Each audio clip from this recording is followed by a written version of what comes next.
Take a ride from the high desert and the great American Southwest, exclusively on Sirius XM Radio. This is Dark Matter with your host, Art Bell. Now, here's Art. Good evening and welcome to Extraterrestrial Radio. This is Dark Matter, and I am Art Bell. It's great to be here. I want to say right away that if your religious sensibilities are offended easily, please leave. Just turn off the radio and go away. If, on the other hand, you're intellectually challenged and your faith can take a little challenge and hold up, well, stay where you are. But, you know, if you're going to cry like a baby, run. That's just a little warning before the show tonight. Few things, actually quite a few things, before we get to Matthew Alper. I got an email, which I kind of liked. Art, I had a dream or a nightmare after last night's show. Art, it was that a meteor was heading straight for Earth, and NASA developed a plan to change its trajectory just by enough to make it miss Earth by a few miles. But about 10 minutes before it was going to pass Earth, NASA notified the world that they'd screwed up on their original calculations, and the meteor was actually going to miss Earth with no interference from man. But because of their error in calculations, it was now going to impact Earth. So it was going to pass on by, but since we screwed with it, we all died. There was a big flash, and then I woke up. Bad nightmare. Good show, though, Art. Sorry about that.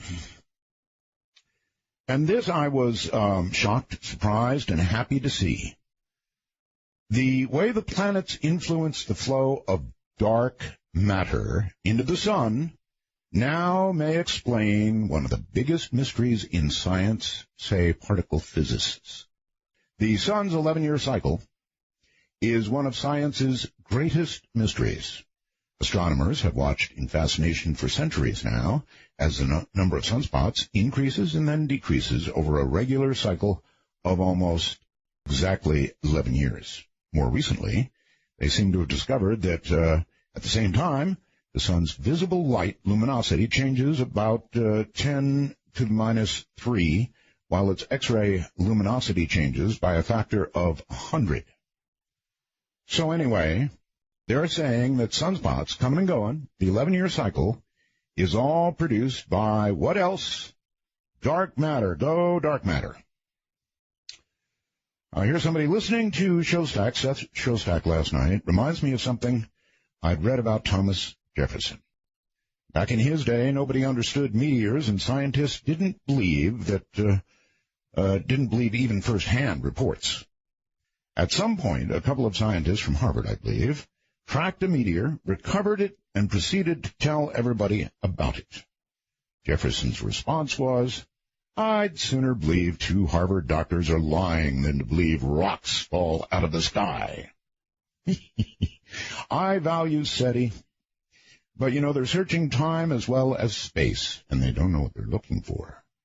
Thinking that advanced societies use lots of energy is kind of like a 19th century cowboy wondering about the horse poop problem in 21st century New York.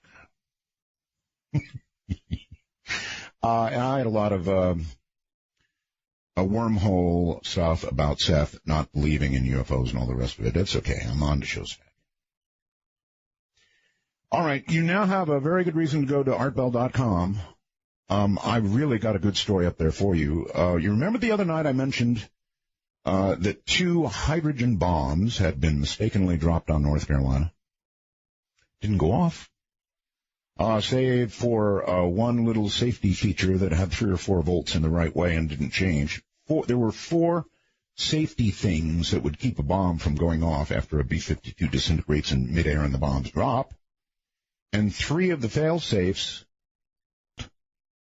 Well, the whole story was sent to me by a listener early today, and I've had Keith post it at artbell.com. Imagine that. All those years later, they say, oops, we dropped a couple of hydrogen bombs. Now, hydrogen bombs are really big. These would have been about 200 times bigger than Hiroshima and Nagasaki. So, in other words, goodbye a lot of the East Coast and goodbye forever. Or at least, many, many, many generations. You were about 3 volts or 4 volts separated from eternity. You can read about it on my website if you want to. Oh, the 90-minute cutoff. Well, this continues to be something that SiriusXM is working on. They said they will look into it for you. I even had somebody say, I downloaded something on demand or whatever it was, and it's still cut off. That's really crazy. So we'll just have to wait and see what happens. They're working on it, doing the best they can.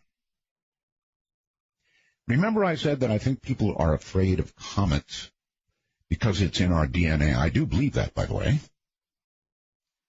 I think that we have an innate fear of comets, and I think it's from something that happened to man long ago, and it's in our DNA.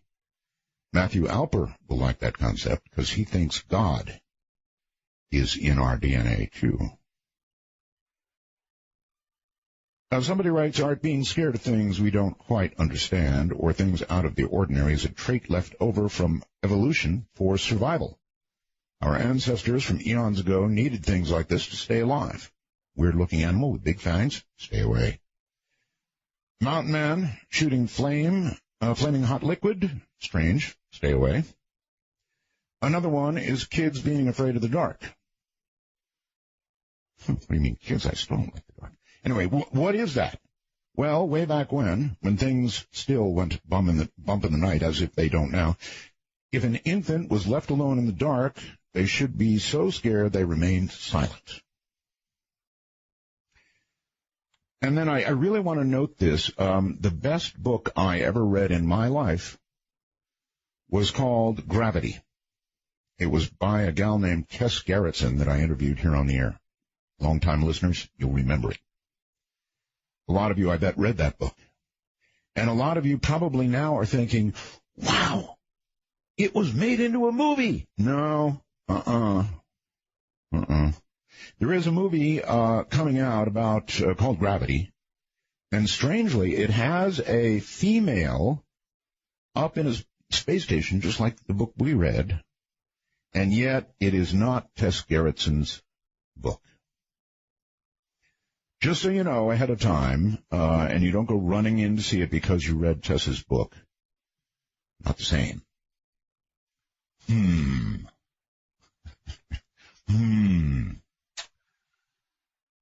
The Navy Yard gunman says that it was ELF that made him do it.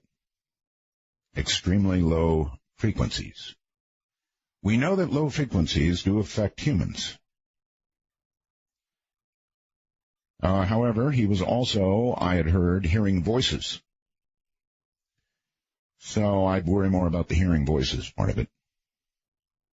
As Al-Qaeda linked terrorists threw grenades, I'm switching over here to real news, and fired automatic weapons, the 3 plainclothes Kenyan police officers, lightly armed, wearing no bulletproof vests whatsoever, helmets, no other protective gear, worked their way to the roof of Nairobi's Westgate Mall and led a group of frightened shoppers to safety. Some malls around the world, by the way, have been scrambling now to add security. Mall guards. You have to wonder, more mall guards. The Iranian president declares he's ready to talk about nuclear stuff. The earthquake in Pakistan, 7.7 I believe it was, razed an island. People were up and walking around on it today. They say it may stay or may not stay.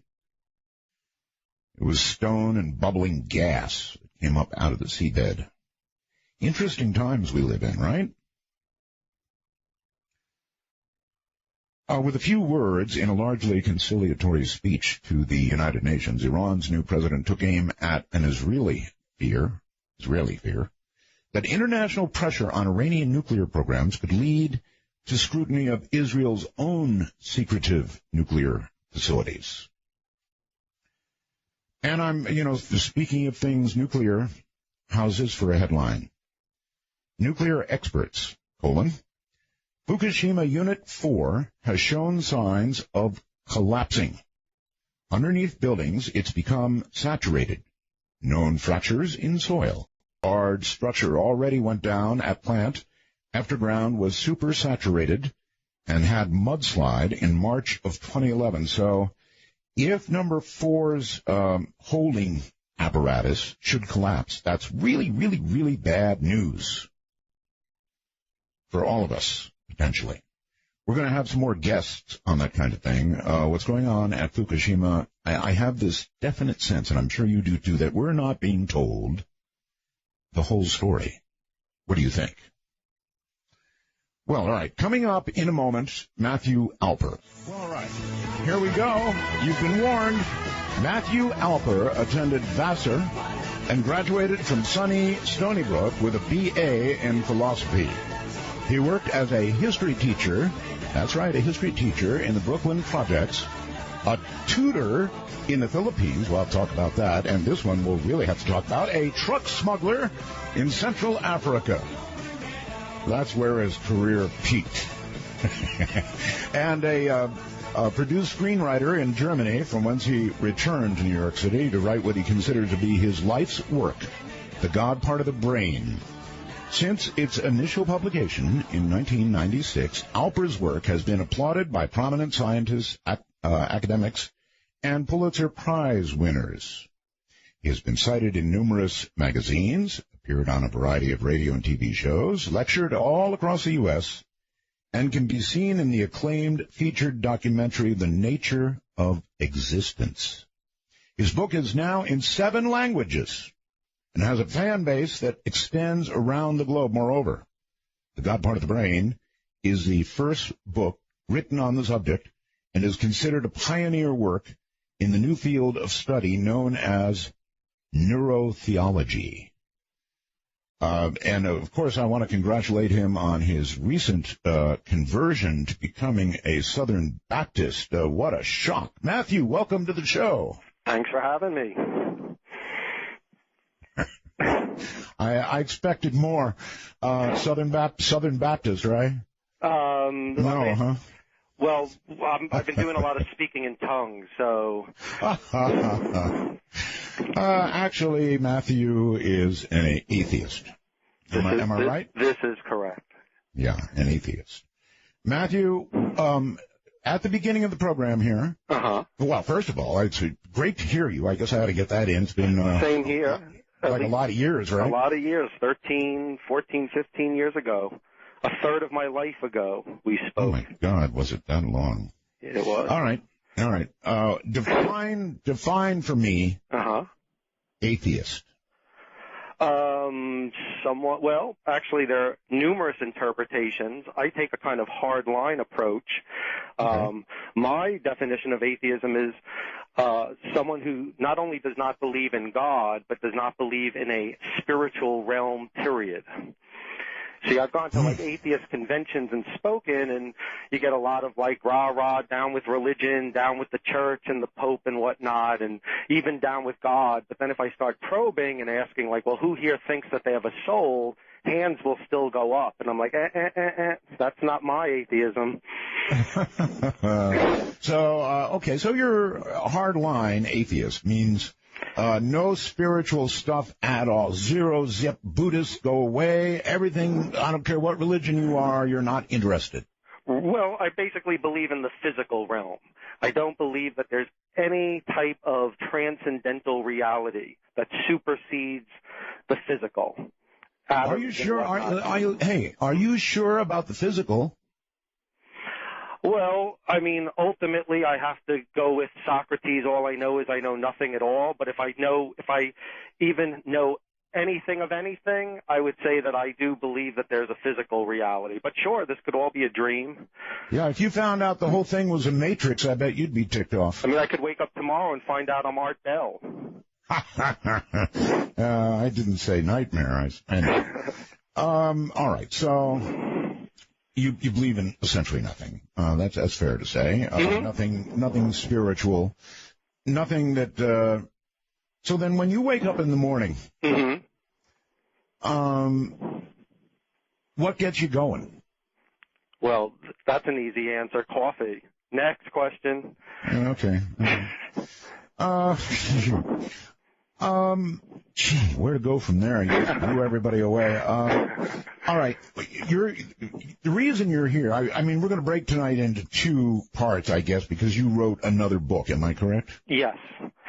Though, we can sort of sum that one up more easily. There's so much to cover. It took like eight shows together, 3 to 4 hours each to get through the God part of the brain. So I'm all revved up and ready to tackle that one, but I'd be glad to discuss Icarus of Brooklyn, A Spiritual Quest Gone Wrong, basically the prequel to God part, how I came to writing this book, my own sort of spiritual journey gone awry. All right. There's a couple things I do want to cover before we get to that. One is you were a tutor in the Philippines. Where in the Philippines? Mostly in Zamboanga City, which is really. Hey, have you seen what's going on there in Zamboanga? Not recently. This was years ago. This was like even before I wrote God part or anything. But even then, it was one of the bases for Abu Sayyaf, which was Al Qaeda in the Pacific. And now there's a full-out battle going on there, buddy. Refugees are pouring out. The army's in. They're trying to. It's horrible. It's just a mess right now. Right. Well, even then, the papers were like every day there was, a ongoing beheading. Abu Sayyaf would kidnap the son of some rich family, hold them for ransom, and whether the ransom was paid or not, they would still behead them just to get. Yeah, that's right. I call it head chop country. Yeah. Yeah. How long were you in the Philippines? Like 5 months.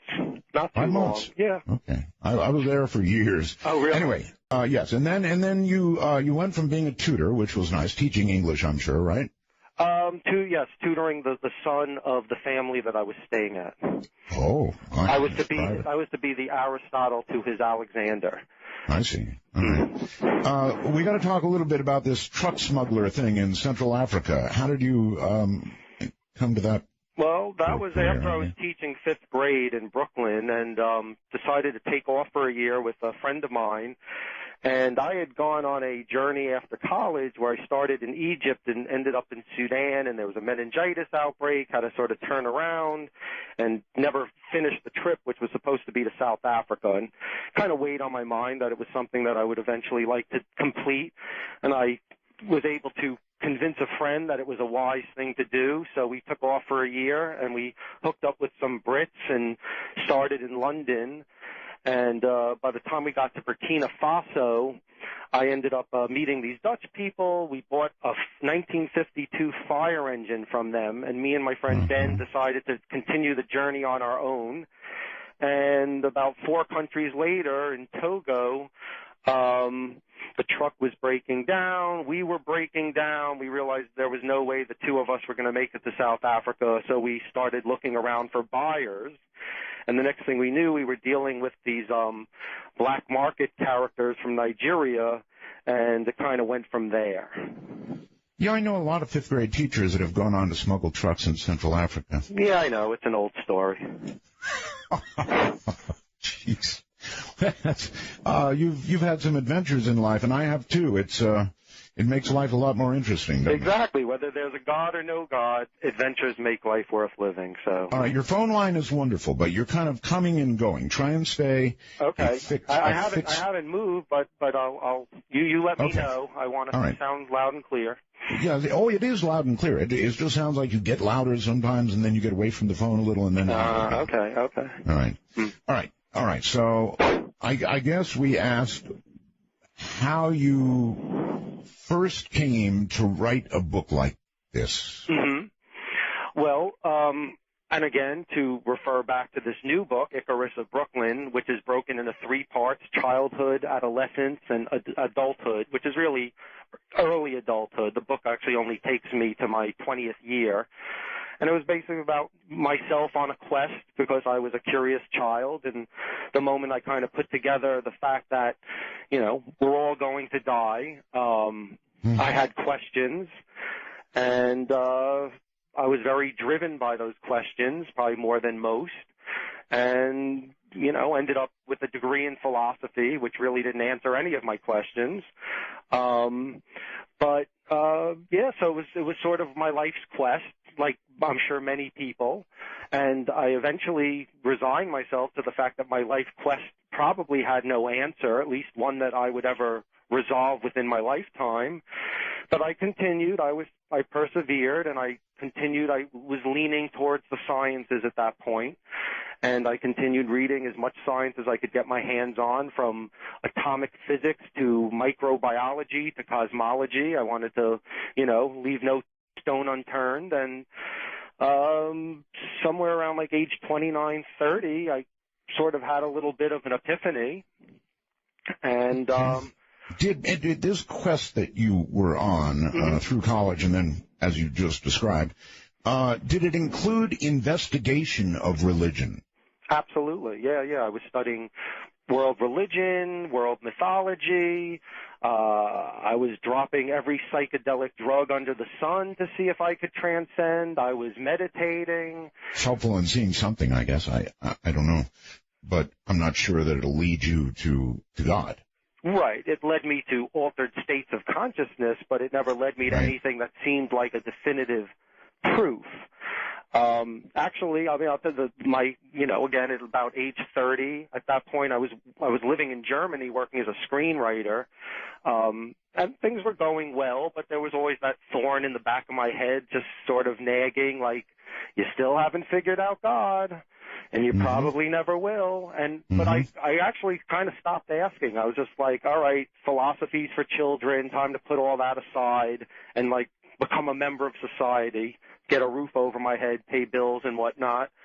And one night I was working on a screenplay, and I was sitting at the computer, and I don't know, for whatever reason, I was like, you know what, it's been probably a good 5 years since I gave any attention to this question. So I thought, you know what, maybe every 5 years I'll come back to it. So I typed that on the computer. In the last 5 or so years, have I come any closer to coming across anything I could say definitive about God? And I realized there wasn't really anywhere to go with that. I was like, no, I haven't seen any miracles, no visions, none of the above. In other words, to believe you were going to need, I don't know, parting of at least a big lake. Something like that, at least a big lake.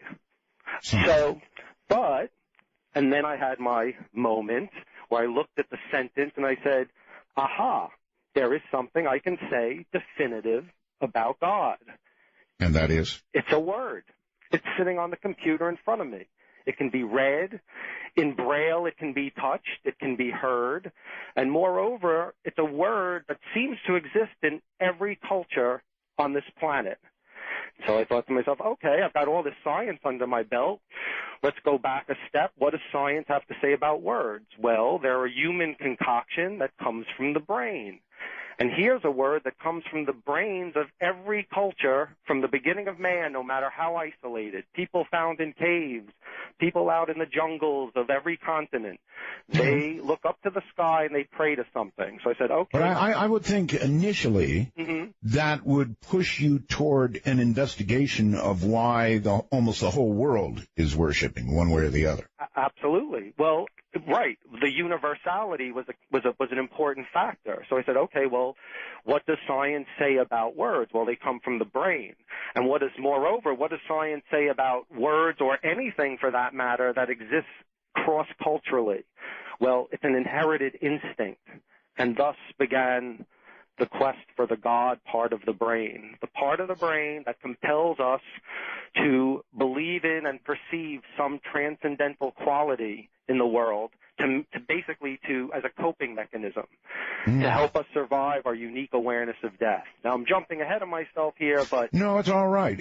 I mean, that's the very center of what you're talking about here. You think that our brain concocts God, or that it may even be, we may be genetically disposed to do so, as a result of the innate fear, the overwhelming fear of mortality.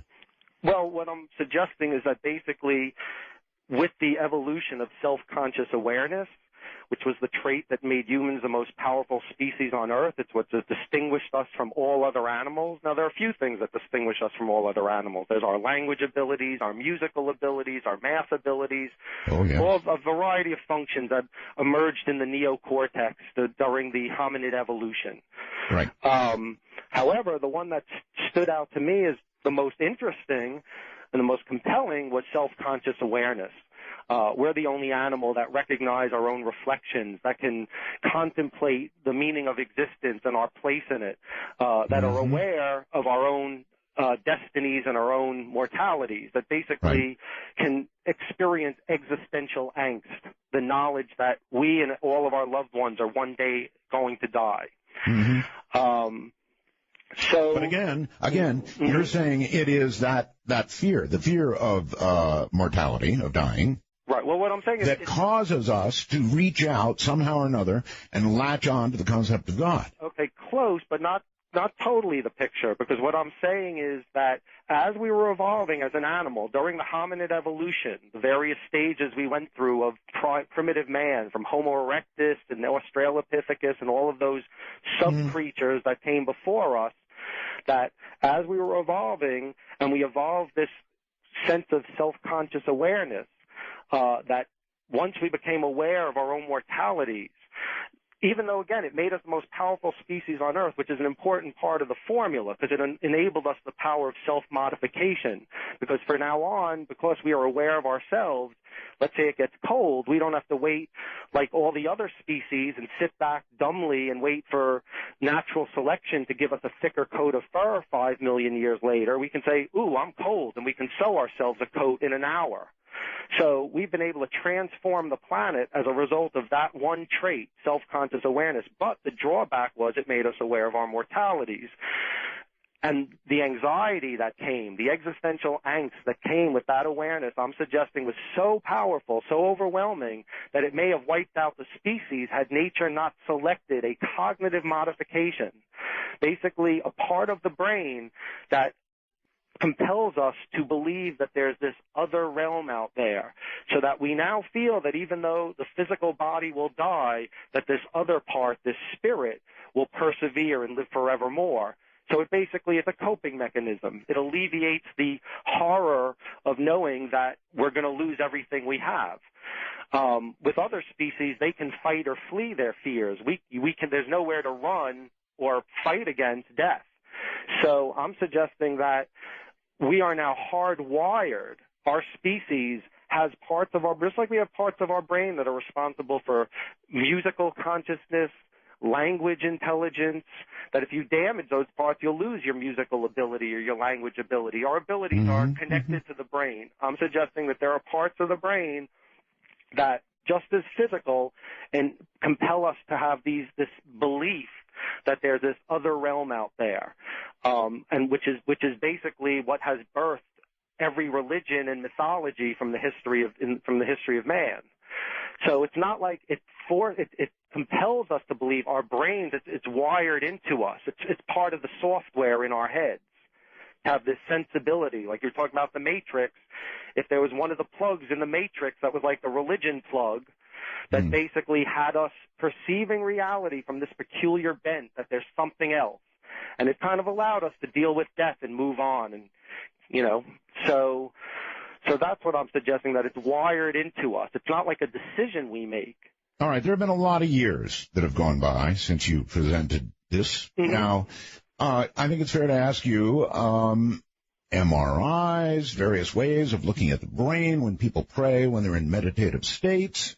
There must be some, by now, physical evidence for this God part of the brain, right? Heaps of it. I'm ready with all of it. My arsenal's prepared. Oh, well, then put something into the bow and let go. Okay. Well, I basically break the argument into 4 major points, or at least the proofs for it. The sociobiological, the neurophysiological, the genetic, and what I call the ethnobotanical. That all sounds really complicated. So, no, I'll simplify it. I'll make it. No. Simplify it after the break. We're gonna take a quick break here. Actually, about 5 minutes. So relax and come back with your proof. All right. That's Matthew Alper. And I warned you. Remember, I warned you on top of everything else, he's got a New York accent. So beware of the Alper. By the way, this is for you, Matthew. Some of them want to convert you. Hi, everybody. My guest is Matthew Alper, and he has written books some time ago called Sweet Dreams Are Made of This. No.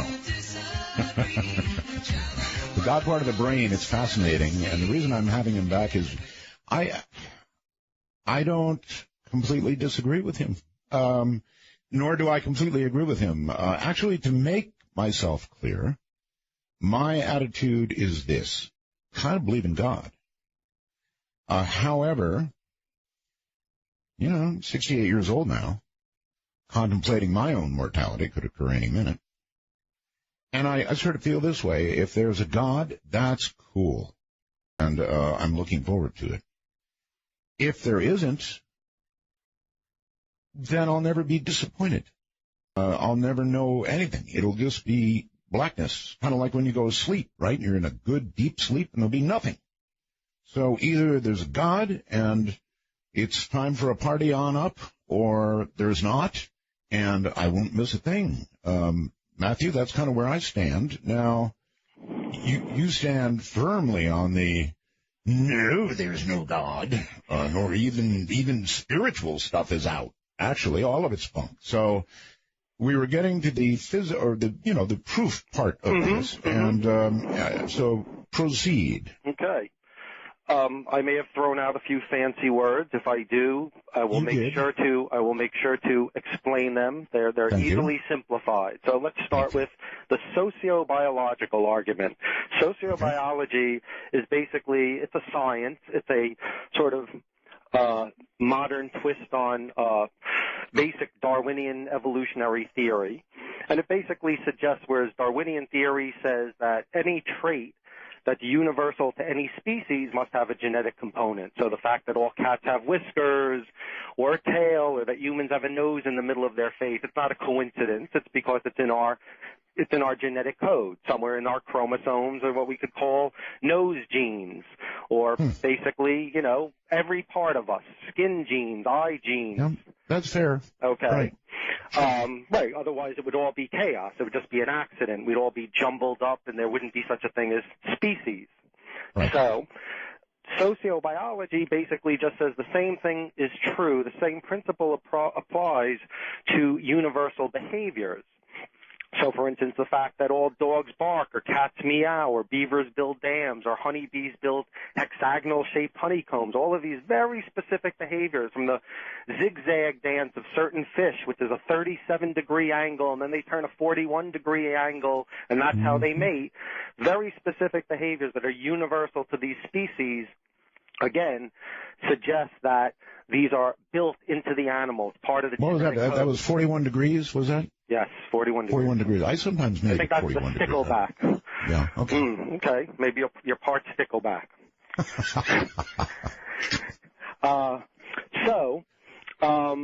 Essentially, the rule applies for any universal behavior of any species. It means that there must be a part of the brain, because that's where behavior comes from, that generates that specific behavior.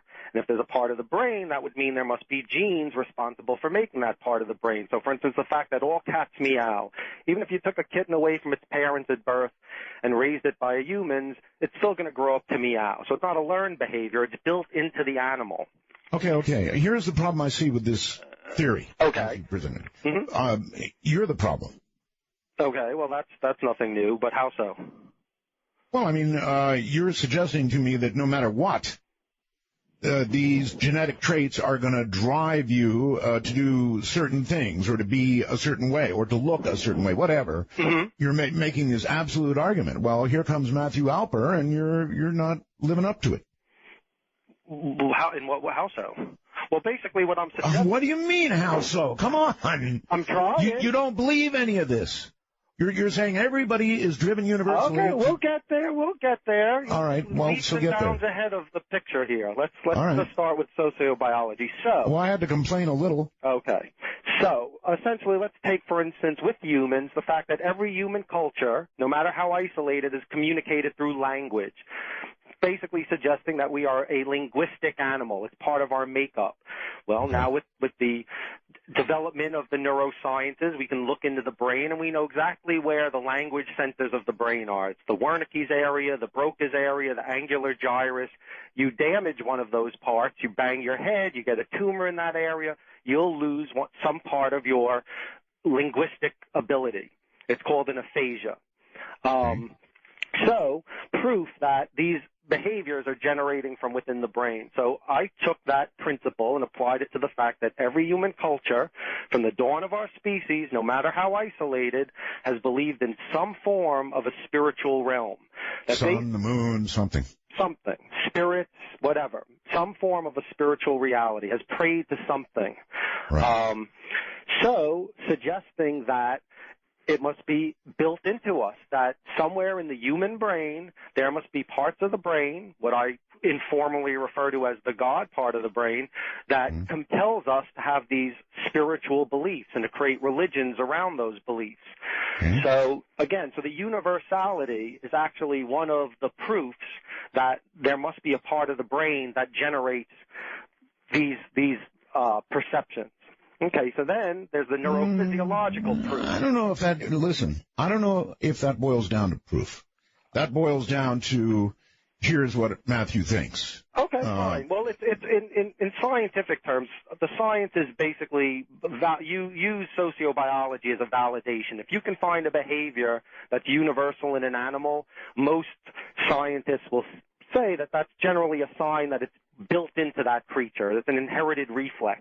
But, but I could use the same argument, Matthew, to say the universal nature of it makes the other argument as well. Okay, and again, we'll go there. This is all a warm-up. I'm just building up the argument here, and then we can discuss sort of in detail. But yes. Yeah, but when you say proof, I want to feel cinder blocks falling on my feet. Okay, here comes some cinder blocks. All right. Okay. The next part is the neurophysiological argument, and this is now connecting. So here I am just building up to suggest that maybe this is in our heads, that maybe the fact that it's so universal would suggest that it's coming from part of the brain. So in the last 20-odd years or so, people have started putting people in the midst of prayer in MRIs. Right. They've done it with Franciscan nuns, Buddhist monks, and basically at this point, the hyper-religious of every belief system out there. And what they find is the same thing happens. If you meditate or pray, or you are in the midst of what you might call a religious or mystical experience. Okay, what happens if you're having one of these experiences based on the findings of MRIs is that a couple things happen. One, for instance, your brain's amygdala, part of the limbic system, which is responsible for generating fear and anxiety, gets a decreased blood flow. One of the universal descriptors of a spiritual experience is a sense of euphoria, bliss, tranquility. Normal fears and anxieties are dissipated. It relaxes us. So we kind of have like a built-in drug in our heads. If we think about God... Stop for a second. Stop. You said a decreased blood flow to the amygdala. All right. What would science predict? What effect would science predict that a decreased blood flow to the would have? Well, I'm saying the amygdala is the part of the limbic system. It's part of our brain that generates fear and anxiety. Okay. So relax. Exactly. Okay. That's one of the symptoms. Another is the brain's parietal lobe, which is responsible for generating spatial and temporal consciousness, also gets a decreased blood flow. So we're left feeling this ethereal sense of timelessness and spacelessness. Our normal boundaries of reality start to wane, and we're left feeling then another symptom, the brain's right frontal lobe, also decreased blood flow. They found that that's where generally where ego, where personality is generated. People who suffer from something called Pick's disease, which is a deterioration of that part of the brain, lose their normal sense of self. their taste change, their sense of identity is altered. So when that part of the brain gets a decreased blood flow, our normal ego boundaries are dissipated. We no longer feel like me. We feel like one with the universe. So again, these are all physical things that happen if we meditate or pray that leave us feeling a certain way.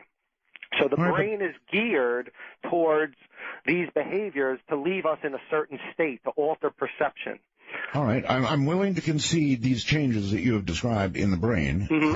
However, what's wrong with suggesting that when you get in that state, when you get in a spiritual state, whatever it is you worship, that that entity is not producing these changes in your brain that are causing you to feel this way? I mean, which entity? Because they've done these experiments on people from every religion. So it would mean that basically any belief we can come up with. If I believe in the great big bird in the sky, he must be real because I'm having the same effect as someone who's praying to Allah or Jesus. Hail Big Bird. Hail Big Bird. So, okay, that's point one. Then you've got this guy, Dr. Ramachandran at UCLA, who found, he was doing research on epilepsy, and he found that there was a group of epileptics who suffered from what was called temporal lobe epilepsy. And people who suffered from this specific type of epilepsy, first of all, 25% of them tend towards hyper-religiosity. So he was finding that people who had temporal lobe epilepsy, 1 out of 4 of them were somehow coincidentally hyper-religious people. Moreover, they were reporting that during their seizures, they were having intense religious experiences. And as a matter of fact, reading from their Bible or hearing things that in any way reminded them of their religion, choir, choruses, or whatever, could stimulate the seizure, in which case they would come out of it feeling like that they had a religious experience. To support that, there are 2 scientists, 2 doctors, Saver and Rabin, also at UCLA, who were neuroscientists and historians and started looking back and doing some research and finding that a lot of the world's prophets suffered symptoms that seemed to indicate that they were potentially epileptics, from Joan of Arc to the Apostle Paul to Muhammad. In historical writings, there seems to be evidence that they suffered from epilepsy.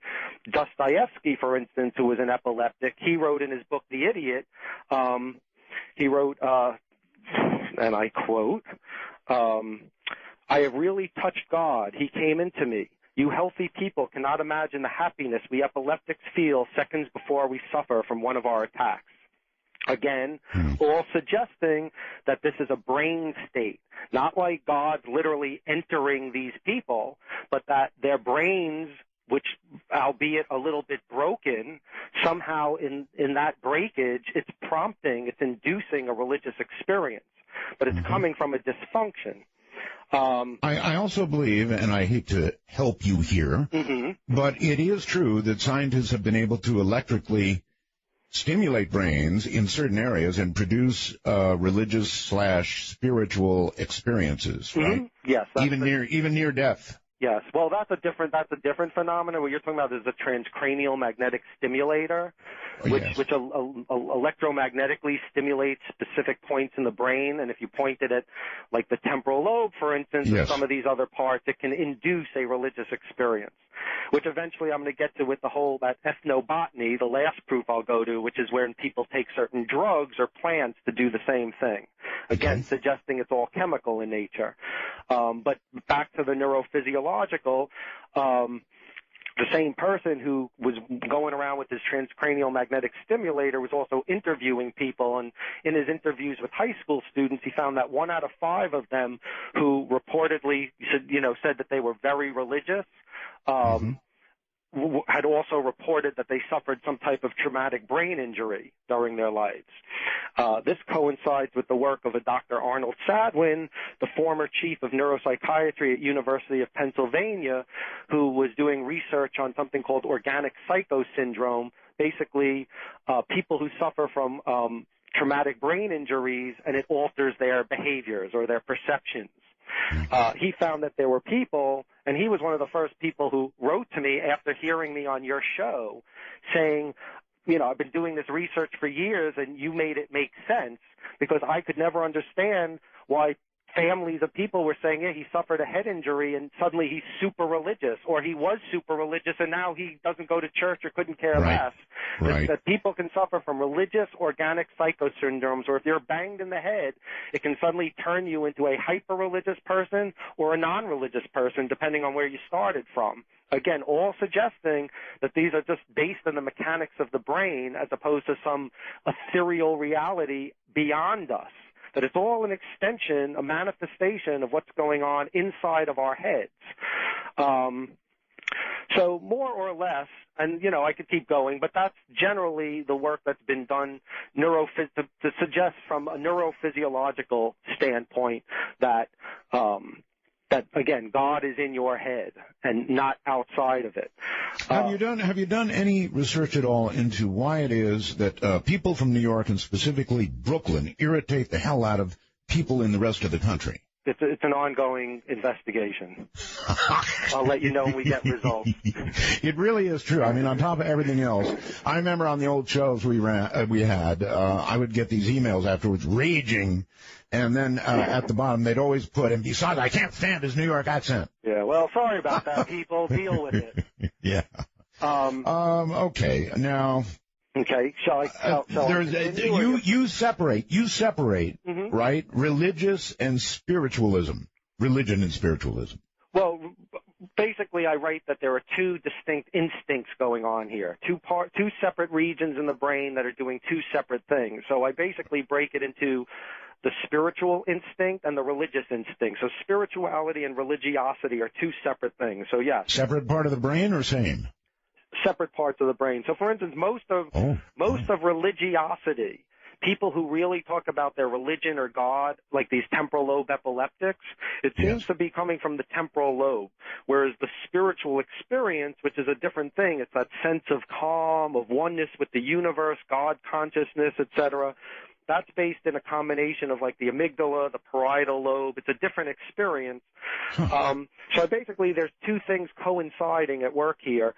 You've got the capacity for us to have these experiences where our normal ego boundaries are reduced and we feel one with the world, one with the universe, maybe one with God. So through these experiences, we're left feeling that we're connected to something higher. So based on these feelings that prompt beliefs, we then, through the religious instinct, which is more responsible for creating political institutions, for creating laws and rituals and customs, for mythologies, for basically solidifying those spiritual experiences we have, which are more sensory in nature, and consolidating them into sort of a mythical paradigm, which has politics and customs and rituals and rules we have to abide by, which give us a sense of community, a sense of belonging, and a sense of purpose. So that's why you can have people who might report that they're very religious, they're very involved in going to church and the rituals, but they wouldn't necessarily describe themselves as spiritual. And you have other people who say, I'm highly spiritual, but I'm not at all religious. A lot of people say that. Yeah. So meaning they can connect with the experience of like the oneness with the universe, and that if they meditate or pray, it relaxes them. They feel, they feel one with God. All right, they cannot embrace God, but they can embrace some form of spiritual. Well, in some cases it might be God. It doesn't mean like religion. It doesn't mean that It doesn't mean that spirituality negates God. It just means that you believe in some aspect of a spiritual realm, but you might not abide by any particular rituals. You might not feel you need to go to church or confess to a priest or any of the above, but you still feel that you're connected to the spiritual realm. All right, so if we were to examine your brain, we would find your amygdala flooded with blood constantly, right?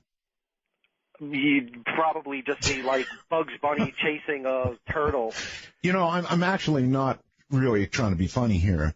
It seems to me that if you can prove one thing, then you should be able to take somebody such as yourself, a true non-believer, and prove the other, and show the blood flow continues as normal. There's no lessening. You're not relaxing. You're going 100 miles an hour as usual. You only lead me to chapter 12. Why are there atheists? All right.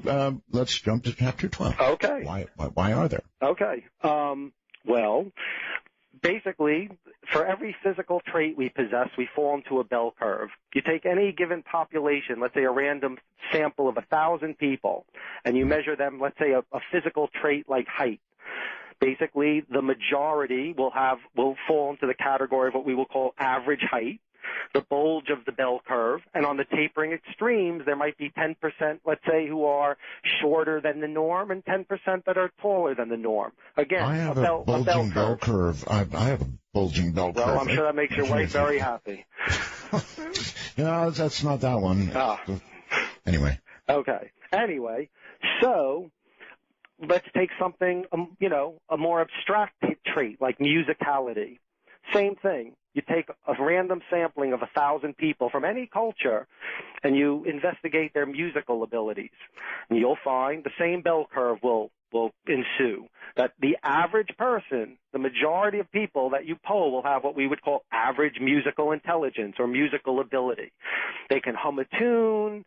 If you clap in rhythm, they can copy you. But on the tapering extremes, they're going to be, let's say, 15% on either side who are going to be either tone deaf on one end and musical savants on the extreme of the other end. All right. I don't think it makes any difference. Now, for example, I have zero musical talent, Matthew. Mm-hmm. However, I would report to you this. When I listen to music that I love, I have something that approximates a spiritual experience. Okay, I fall into a similar category. But again, musicality, it's a complex trait. It's not just one thing. So there's ability to comprehend music. Like there might be someone who's a genius as a music critic, but he'll never play a tune. You give him a guitar and you might as well give it to my cat. So, yeah, but I'm saying it's kind of like a spiritual experience. It really is very close to it. It changes your outlook on life. You can sit and listen to music and go from an angry state to a relaxed state to perhaps even a joyous state. Okay. Well, I'm not an expert on musical consciousness and musical intelligence, but there are whole books written on it, and they've done the same kind of MRI experiments, and absolutely, music changes the brain. There you go. Yeah, you listen to you listen to a John Philip Sousa march, and you get people riled up, and they go out and they fight for you. You play, some more peaceful, contemplative classical music, and it relaxes people, or they feel sad. So music can generate all these various emotions, but generally speaking, let's say in terms of musical talent, the same bell curve emerges. Again, it's a physical trait. It comes from a part of the brain, and that's a result of genetic variance. We're all different. We all, but we fall within a curve for every physical trait. The same thing applies to spirituality and religiosity. So though the majority of the world, of our species, has what we could call average spiritual/religious intelligence, an average capacity to believe in something, to pray to something, on the tapering extremes, you have a portion of any given population who are going to be hyper-religious. They're going to be the people, giving heartfelt sermons at the pulpit at 10 years old. They've got the spirit born into them. And then on the other extreme, you're going to have people who just are religiously tone deaf. They don't get it. They don't care. It doesn't play any interest in their life. They're more interested in going fishing, fixing their car engine, whatever it is that turns them on. Wow. But they don't get God, and they couldn't care less. So again, because of the physicality, the physical nature of this perception, not everyone is religious. Just like not everyone is musical. It's part of our nature, but whatever our nature is, not everyone is any one thing. Okay, I'm curious about something, Matthew, and you may not have the answer to this. Okay. But you are, as your own description, a hardline atheist. Mm-hmm. How many people like yourself in this country do you think there are? I mean, we know, for example, how many Catholics and how many, and so forth and so on. So how many people like you? Well, there's me, are there? There's Steve. There's this guy Jimmy down the block. No, I was honestly searching. Yeah. They've done studies and basically percentage of population. How about that? Yeah, but they say that the percent in America that the percentage of people who claim to be atheists is something like 8%. 8%. Yeah. Interesting. Yeah, 8%. which would kind of fall into the bell curve. But with most developed Western nations, we are on the low end, whereas most European countries would report something closer to between 20 and 30% of atheism. Is that so? Yeah. Yeah. As far as developed countries, we are the How about the Asian countries? Out of curiosity, a lot of them are not believing in one specific religion. They have ancestor worship, all kinds of things. Right. Well, they're as spiritual as everyone, and even, for instance, in China, where religion is condemned, religion is the Communist Party. You're not allowed to have a church there. Right. Nevertheless, as much as you might try to suppress it, same thing as they did in Communist Russia before that fell and is now soon to reemerge. But even in China, they're reported as being some of the most superstitious people on earth. So they've repressed religion, and this tendency, this need to believe in some type of transcendental alternative reality has emerged through superstition. They are heavy into numerology, the luck of numbers, having the right numbers, etc. Oh, yes. Mm-hmm. So it's like, you can only suppress instinct so far. Eventually, the animal in man will emerge somehow. And this is part of the animal man, to be a religious animal. You've got your first love letter here. T wants to know, I'd like to know, is it a prerequisite of atheism to be such a condescending, self-righteous ass? No, that's just me. No, that's just you. People, that you make people very angry, right? Well, I mean, what I'm suggesting here essentially would invalidate anyone's beliefs, whether you believe in the power of the crystal at your bedside or does them all in. I absolutely agree. Right, yeah, I agree. All right, hold on. We're going to take a brief break here and think about all this. Think really hard about all this. When we come back, we'll talk about near-death experiences. That should be an interesting one. What do you think? Light? Do you see the light? Down there. End of the hall. There's a light.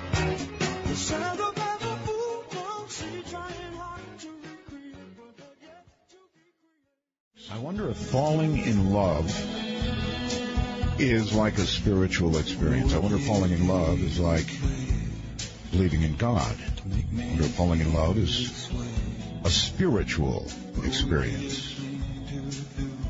Matthew, what do you think?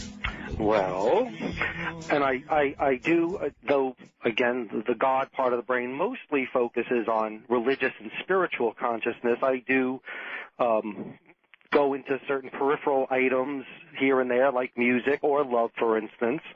And I think on one of the first shows, you asked me, well, what about love? Is that also just the mechanics of the brain? Are you saying that there's nothing spiritual about that? And I said, well, give it time, and eventually they will find it's the mechanics of the brain, and since have. So basically, you've got a woman, Dr. Helen Fisher at Rutgers, and it's kind of her specialty. She writes on the neuromechanics of the experience of love, and basically have found that even though lust is governed by the hormones of estrogen and testosterone, the feeling of what we call love, of being bonded by another person, is guided by our neurotransmitters, particularly those of oxytocin and vasopressin. So, for instance, after we have sex with someone, our bodies flood with oxytocin and vasopressin, these two neurotransmitters that make us feel very connected, or what we might call in love with the person we were just with. Which was all chemical. All chemical, which would explain why two people who might be utter strangers met drunk in a party one night, and after a night of passionate lovemaking, woke up looking at each other's eyes like we found the one, even though they might not know each other's last names, maybe even first names, because it's just our chemistry manipulating us and making us have these feelings. Sometimes they end up right at the altar after a spiritual experience. That's right, with Elvis. Moreover, for instance, if you stimulate a woman's nipples, it will also cause the secretion of these neurotransmitters, not just for the sex act, but also if an infant child is suckling at her breast, it will cause the secretion of these neurotransmitters, which will make the mother feel bonded to her child. I'm sure there's other areas we could get to, but I'd rather not. Let me go to near death. I have interviewed so many, Matthew, who had near-death experiences, and they all have sort of the same story. I mean, they clinically die, no more heart pumping, no more anything, some for as long as an hour or more. I mean, serious periods of time, and they come back with similar stories. And I refer, of course, to the light at the end of the long tunnel or whatever it is. I refer to relatives who have passed before, and I refer to messages that are given to them in these states. Now, it's pretty strong evidence, frankly, of something or another. What do you think it's evidence of? Well, again, based on research that's now being done in this field on the sort of the brain science behind religious perception, there's a guy, Dr. Jansen, who his specialty is near-death experiences, and he studied the brains of, basically people having these experiences. And essentially a near-death experience, what it is when you're, first of all, no one has ever clinically died, unless you're a mythical character from Homer's Odyssey. Nobody died. Your heart might have stopped, but your heart's just a pump. It's just an organ that's a pump, like a bike pump. All it's doing is getting oxygen to your cells. Wow. If your brain has stopped, if your brain has not received oxygen for, let's say, 10 minutes, and then you came back, then you can tell a story. But, okay. Oh, Matthew, it's happened. Okay, well, I'm sorry, it's happened. Absolutely, it's happened in longer than 10 minutes. All right, well, the medical community would probably disagree, but fine. No, regardless, this guy Jansen has found that what happens is if you are getting a decreased blood flow to the brain, so you suffer a heart attack, your heart starts pumping that blood, you are in an accident, you're gushing blood, so you're not getting the same amount. You have low oxygen levels to your brain will secrete a neurotransmitter called glutamate. Glutamate is very similar to the drug ketamine, which is a psychedelic. And basically, thank God for glutamate, right? Thank God for glutamate. For glutamate, yes. Well, what it does is it does a few things. One of the things it does is it makes your body start pumping out endorphins, so it relaxes you. Right. So let's say you were in an accident, you've been gassed somewhere, and you're losing blood. Your heart will relax. Instead of panicking, your heart pumps faster, you die quicker. You relax, your heart slows down, you don't lose blood as quickly. So it's all just the mechanics of the body trying to keep us alive. Nice little evolutionary trick. But not only have they found that this is what happens with the secretion of glutamate, but they have used ketamine to induce the same experience, because the chemical bond of ketamine is similar to glutamate. And if you give people glutamate, you can induce a near-death experience. And one of the things he found, for instance, is when the brain secretes glutamate, the optic nerve is triggered. So basically, whether your eyes are closed or not, you see a white light. Your being is filled with a sensory perception of white light. And then probably what's going on is the rest of the neuromechanics involved in religious experience. Maybe your temporal lobe is being stimulated, so you're having experiences of God and religion. But a couple things. One thing is the universality, the fact that the descriptors are the same regardless of culture, would lead me to believe that it's a facet of our biology. And moreover, you could have 10 people from 10 different religions, and they'll tell you at the end of their tunnel they saw Allah, and the next guy saw Jesus, and the next guy saw Moses, and the next guy saw Zeus. and the other guy saw Odin. So are all of them real, or is it just the way that the brain operates that it triggers in our heads to have these perceptions of what we were taught that God is?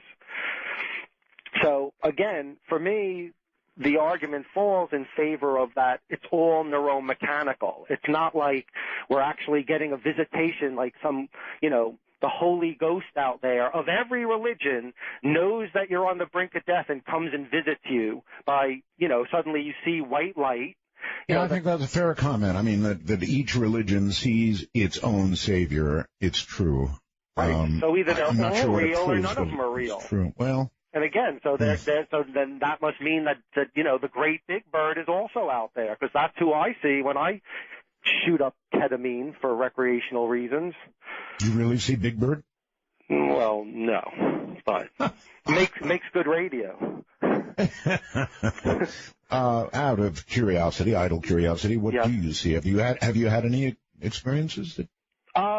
Well, and again, this is all stuff that I discuss in Icarus of Brooklyn, the prequel follow-up to God part, in which I discuss my drug experiences. There's a chapter, Drugs in Meditation, and the chapter after that is called LSD.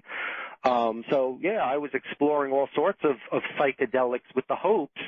Again, not that I this to curb the flow of love letters, as you call them, but, I want people to realize that I was just a guy looking like anyone else to find God. I was hopeful that he was out there. I mean, heck, if right now I had the option between immortality in another 30 or so odd years and then nothingness forevermore, I mean, heck, I'll take eternity. That could be interesting. Like, I don't. You know what?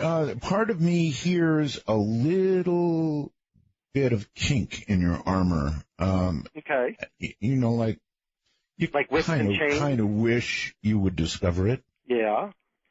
Is that there? Do you admit to a little? Well, I wish it was there. I wish I'd find it.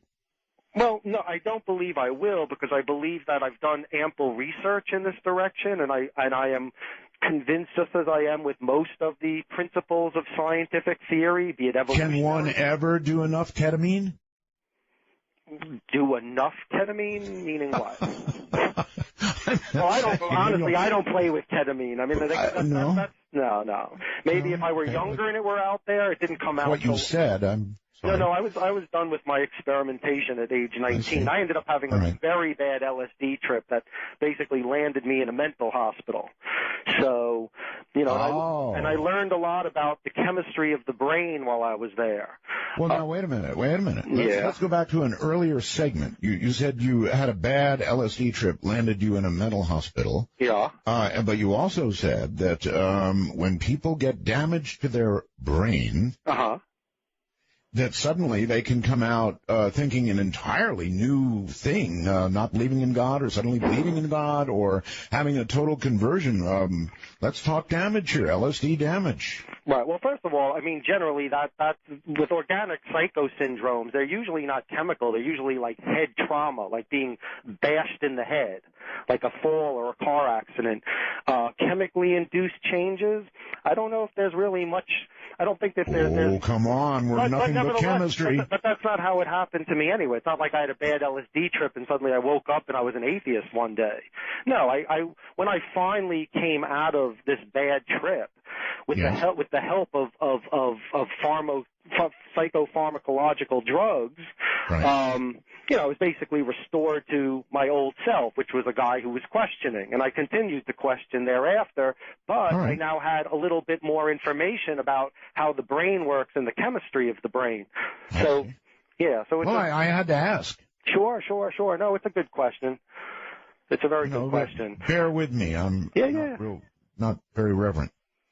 Okay, so anyway, on near death, you're saying it's all chemical. It's just purely chemical. Well, basically, I'm saying all of our religious and spiritual experiences are chemical in nature. They're all coming from the neurochemistry, the neuromechanics of the brain. So, for instance, I was going through my initial proofs or arguments to validate this notion of a God part of the brain, and I went through the sociobiological and neurophysiological, but I didn't get to finish. So let me, if I can quickly stick those in there. Sure, There's also the genetic argument, and like I said, what I call the ethnobotanical. The ethnobotanical is relevant at this point because basically ethnobotany is a study of cultures and their use of various plants, and for any number of reasons, including part of their religious experience. Sure. Various cultures have used what are called entheogens, substances which are used by different cultures to induce a religious experience. So you have everything from, the Scythians using cannabis, to the Africans using ayahuasca, to the Aztecs using mescaline, which they refer to as the food of the gods, all to induce a religious experience. And this is, again, a universal. So, again, basically suggesting that if you can take a substance and it can make you see God, that would suggest that it's the chemistry of that substance that altered the brain in a specific way, not like you had a visitation. Like God came from a cloud up in the sky, he saw that you popped a pill or ate or chewed on a plant and decided to come down, whether it be in the form of Zeus or Odin or Allah or the great spirit bird, whatever you want to call it. Again, this is all, I would believe, validation that it's coming from the neuromechanics of the brain as opposed to an actual visitation from our spiritual realm. All right, but just because you took a shroom and suddenly you feel very religious or you feel very spiritual, that doesn't negate the possibility of there still being a God, and the mushroom just caused you to appreciate it more, and it was just an aid to what's already there. Okay, and again, I'll bring up again the fact that these chemicals have been used to induce religious experience of a variety of religions. But that might be all right. It just might be an aid. Just like smoking a little pot makes music sound better, right? Absolutely. And I agree. But the thing is, the burden of proof, you can never, look, nothing that I write or say or investigate could ever, with absolute certainty, negate the existence of a spiritual realm. So, for instance, right now as I speak, there might be some magical, invisible leprechaun dancing on my head. And I could never prove that there isn't. But the burden of proof should lie in that there is, because it's an absurdity to expect. Again, one can't, through proof, negate the existence of things. You can only prove the existence. So, if I were going to believe in something, if I were going to dedicate my life to the belief in something, I wouldn't, put the burden of proof saying, well, why do I put all of my energy into believing, let's say, in the dancing leprechaun, simply because you can't prove he's not there? I would hope that I'd be able to say, well, let me tell you 50 ways where I can prove, not say I felt him or I saw him, but I can prove, just like I can prove 1 + 1 is 2, or that if I turn the key on my car ignition, the car starts. So again, absolutely nothing I say will ever negate the existence of God. These are just... Well, and having said that, how can you not admit to a little chink in what you said was absolute? In other words, sure, you're an atheist. Well, to me, well, these are just like necessary disclaimers. I mean, even in the sciences, look, we use science for all of our technologies are built on science. We go to doctors, we take medications, we get heart transplants, we fly on airplanes. Right now on the phone we're using, it's a scientific technology. If it weren't for science, we wouldn't be talking right now. So, nevertheless, within the sciences, there are only 5 laws, the laws of thermodynamics. Everything else is considered a theory. So the theory of electromagnetism gave birth to the phone that we're on. So it's all theory. So as a scientist, I have to allow for the disclaimer that, look, as Einstein said, it takes 1 million proofs to prove a theory right. It only takes 1 to prove a theory wrong. So, for instance, if tomorrow the sun does not set in the west, boom, there goes the whole theory of the earth turning around the sun, etc. It just takes 1 to make it go wrong. And that, again, as a scientist, I feel responsible to put that disclaimer out there, but still, I just as much as I believe that when this phone rang and I picked it up, that Art Bell's going to be on the other end, or at least that the phone's operating, or if I flip this light switch next to me that the light will go off, I have faith that the light will go off. But before I flip it, if you say, do you know 100% absolutely that the light will go off, I say, no, I feel 99.9999% that the light will go off. Yes. Are both your parents alive still, Matthew? Yes. They are. Okay. How about Grandma? No. All of my grandparents are gone. All right. So if you were to suddenly seize up, drop on the floor, see the light, talk with your grandmother, who would sit you down and say things to you that she never said when she was alive, and you came back. I guess when you revived and you felt a little better, you'd say, damn chemicals.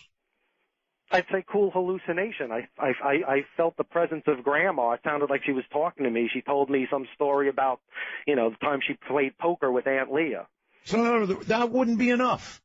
Well, just because I had that perception, I don't even know if she played poker with Aunt Leah, but in my brain, that's what happened. Now, if I passed out and came out of a coma and said, you won't believe this, I had this wild hallucination of and they stopped me and said, yes, we saw it too. We were at your bedside, and suddenly the spirit of Grandma appeared, and she told us about how she played poker with Aunt Leah, then I'd be like, okay, this just got... I got a better one, Matthew. How about you die? Your grandma says she lost her house to Aunt Leah years and years and decades ago. She actually lost her house, and you had no knowledge of that. You came back, and you related your experience. They said, oh, yeah, she lost her house. Never told you about that one. How about then? I would just say either I don't recall when she told me that, or somewhere sitting in my subconscious was the realization that she sold her house, and I kind of forgot about it until I had this hallucination. But, you know what I think? I think that atheism for you is more than it's a religion. No, it's a lack of belief. Well, for you to say you wouldn't react, you'd somehow write it off. Okay. Now, that's not logical, Matthew. Look, there are people every day. Let's just say, every society has their own mythology. So let's just say in the Christian world, Christians who truly believe in the word of the Bible, so who are true creationists. And in their conscious reality, creationism is the way that the world came about, that 5,000 years ago or whatever it was, in 7 days God created the world. That is as real to them as you're suggesting the hallucination or, this fact that my grandmother came to me, or that it's somehow a faith for me. The faith for me isn't atheism, it's science. And science represents the lack of that belief. So, for instance, you could say... How would your belief in science dismiss the fact that you had received some information that you could not possibly have received in any other way? Because I wouldn't put that much faith in not possible to receive. Again, our heads are full with so much subconscious information, stuff that we forgot, that if we're reminded of today, we might think it was new. Or I might just distrust the person who's saying it. Maybe they want attention, so they're going to say, yeah, I had a visit. I know that I died and I had a visitation by my grandma. But you could say, like, for instance, evolutionary theory, the opposing belief over creationism. You could say, oh, well, I think that's your religion. And I'd say, no, it's not. It's just something I have faith in because it follows a certain logical order that I've put my faith in. So just because I don't believe in creationism, it doesn't mean, which for some people that is their religion, that is their belief. Just because I don't believe in their belief, it doesn't mean my belief becomes a religion. It almost does, Matthew, when you say that you would ignore the science of having received a fact you could not have received any other way. You would ignore it and have faith in your atheism. No, I would have faith in the fact because you'd write it off. You'd write it off, right? You'd find a way to dismiss it. Well, what are the odds that Grandma lost her house and you hallucinated that information that you didn't know? I mean, come on. I am just like I am so convinced by evolutionary theory over creationism, so convinced that nothing could happen that would make me believe in creationism. Obviously. Right, okay. For the same reason, and again, based on all of this very thorough research that I've done, I have such faith in this notion that it's all based in our brain, it's all perceptual, that even if it was something as specific that I came out of a coma and was like, I don't know, numbers 8, 7, 5, and let's say listed a length of 20 numbers, and my mother turned to me and said, oh my God, that was your grandmother's social security number and her something else number. How did you know that? And I said, I don't know, I had some in my when I was out cold, Grandma came to me and she told me those numbers. Well, let's add to it then. Let's say you take those numbers after disclaiming it all, and you go down to the corner store and you bet those numbers and you hit the lottery for about $800 million. I would just say that was tremendous luck. In other words, there is nothing that would cause you to change your root belief system. And that's a religion, buddy. If God sits me on his lap, signs his autograph, and the members of all the Supreme Court justices stand around observing it and notarize the autograph as authentic, I'll think about it. All right. Hold on, Matthew. After going there, I have no idea where I can go.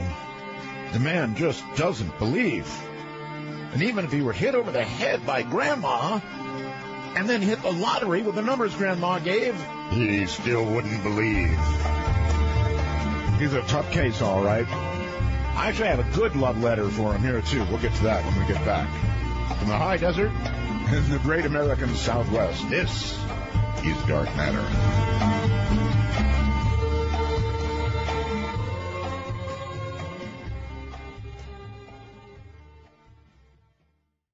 All right, Matthew, here we are again. Here we are. I thought you sell that antenna like someone who has faith in science. Makes me wonder. I do have faith in science, Matthew. Believe me, I do. I'm so totally into science.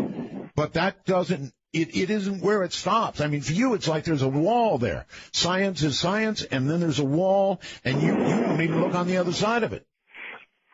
Believe me, I have looked over that wall. It's just that there's nothing there.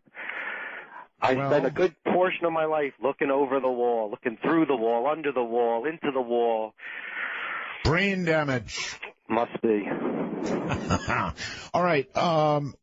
Let's talk for a second. I mean, on this program, I talk a lot about the possibility or even probability of extraterrestrial life. Whether we'll hear from it, I did a show last night on that, whether we're going to hear signals eventually or not, whether we are being visited here on Earth. People have seen a lot of things, Matthew. People have been abducted. People have met these creatures. You know, I'm curious. What's your take? Yeah, well, first of all, even just the language used, people have been abducted. People, the way I would phrase it, people have claimed to be abducted. Think of all the claims people make on a given day, that if you buy their product, they'll make you live longer, or any number of things. There are prisons full of people with claims of things that aren't real, and there are people out of prison who are full of claims of things that aren't real. That's the nature of man. So, and then some claims are real. And yes, and some claims are real, but when they can't be backed up by, like, and here we have in this cage the actual alien. Meet Fred, the alien, and we get to speak to him. Or the spaceship lands in New York City, and we all get to see it. We all get an equal anal probe, not just Jimmy in the cornfield. Yeah, I hope it does land in New York. Why not? So in other words, you reject it. So in other words, you reject anything of the sort. No, I do not. Alien life, to me, does not fall within the guidelines of spiritual reality. As we know, organic forms do appear, such as us. So it's within the realm of the possible. Can't deny. Well, I'd go beyond that. We're finding exoplanets everywhere now. In other words, planets like Earth. And the odds of life evolving elsewhere, scientifically, Matthew, are pretty damn high. Well, we've yet to find one. So as much as it might be speculated, at least within our own solar system, we've yet to find definitive life. So, okay, here's my take on alien life. Do I believe that somewhere in the universe organic forms have emerged besides man? I would probably say yes. Do I think intelligent life has formed comparable to man? Even possible. Do I think we will ever meet any of them? That I do not believe. And here's my reasoning. Just based in the physics. Now, of course, you can negate all of this with time travel and space machines and magic wands that make you move from galaxy to galaxy in a second. But based on physics as I understand it, based on the principles of thermodynamics, this is the problem that I see. Let's take the closest star to Earth, Alpha Centauri. Alpha Centauri is 4.2 light years away, and it's the closest star. So it's the closest possible solar system where other life could have emerged. Is it likely that it's emerged in, coincidentally, the nearest star to us? Probably not. But let's even take the nearest star and work with that. 4.2 light years away. Well, light travels 186,000 miles per second, making a light year equal to approximately 6 trillion miles. That makes Alpha Centauri approximately 25 trillion miles away, the closest solar system to Earth, to our solar system. At that distance, if you were to take the fastest spacecraft that humans have created, which was the Voyager, at the speed of the Voyager, it would take 75,000 years for a craft to go from Earth to Alpha Centauri. And again, this is giving a leap that we're even going to say, let's say there's life on Alpha Centauri in one of the planets in its solar system. Even probably intelligent not. Life. Right, probably not. But I'm just going to give the benefit of the doubt, super intelligent life, smarter than us, maybe even capable of space travel. They're bouncing around the planets in their solar system. For them to get here, again, at a super fast pace, it would take 75,000 years. Let's say it's a species, I'm going to even give another stretch. Let's say it's a species that happens to have great longevity. Each individual lives to be 5,000 years old. Now, let's look at another species, because I already know where you're going with that one. Let's look at a species that's been on Earth for 1 billion years, longer than we have. Quite likely, actually, when you consider things. 1 billion years longer than we have. Look at what has changed for us, Matthew, in the last 100 years. Now, project another 1 billion years. Now, let's start to assume that they found a way to travel faster than light, or they found a way to fold back space and jump from point A to point B. In other words, they can figure out. Right. Well, like I said, I knew, anyone where I would present this can go there, that yes, there might be technology. Again, I can't debate imaginary technologies that could do magical things. Yes, absolutely. Only magical because we don't understand right, no, them. not even magical. It's just say super technological. That was your word, not mine. I know. I'm taking it back. Okay. Super technological, major advances beyond our capacity. Agreed. All of that's possible. But I do believe that the speed of light is a constant. I don't believe we will ever travel at it.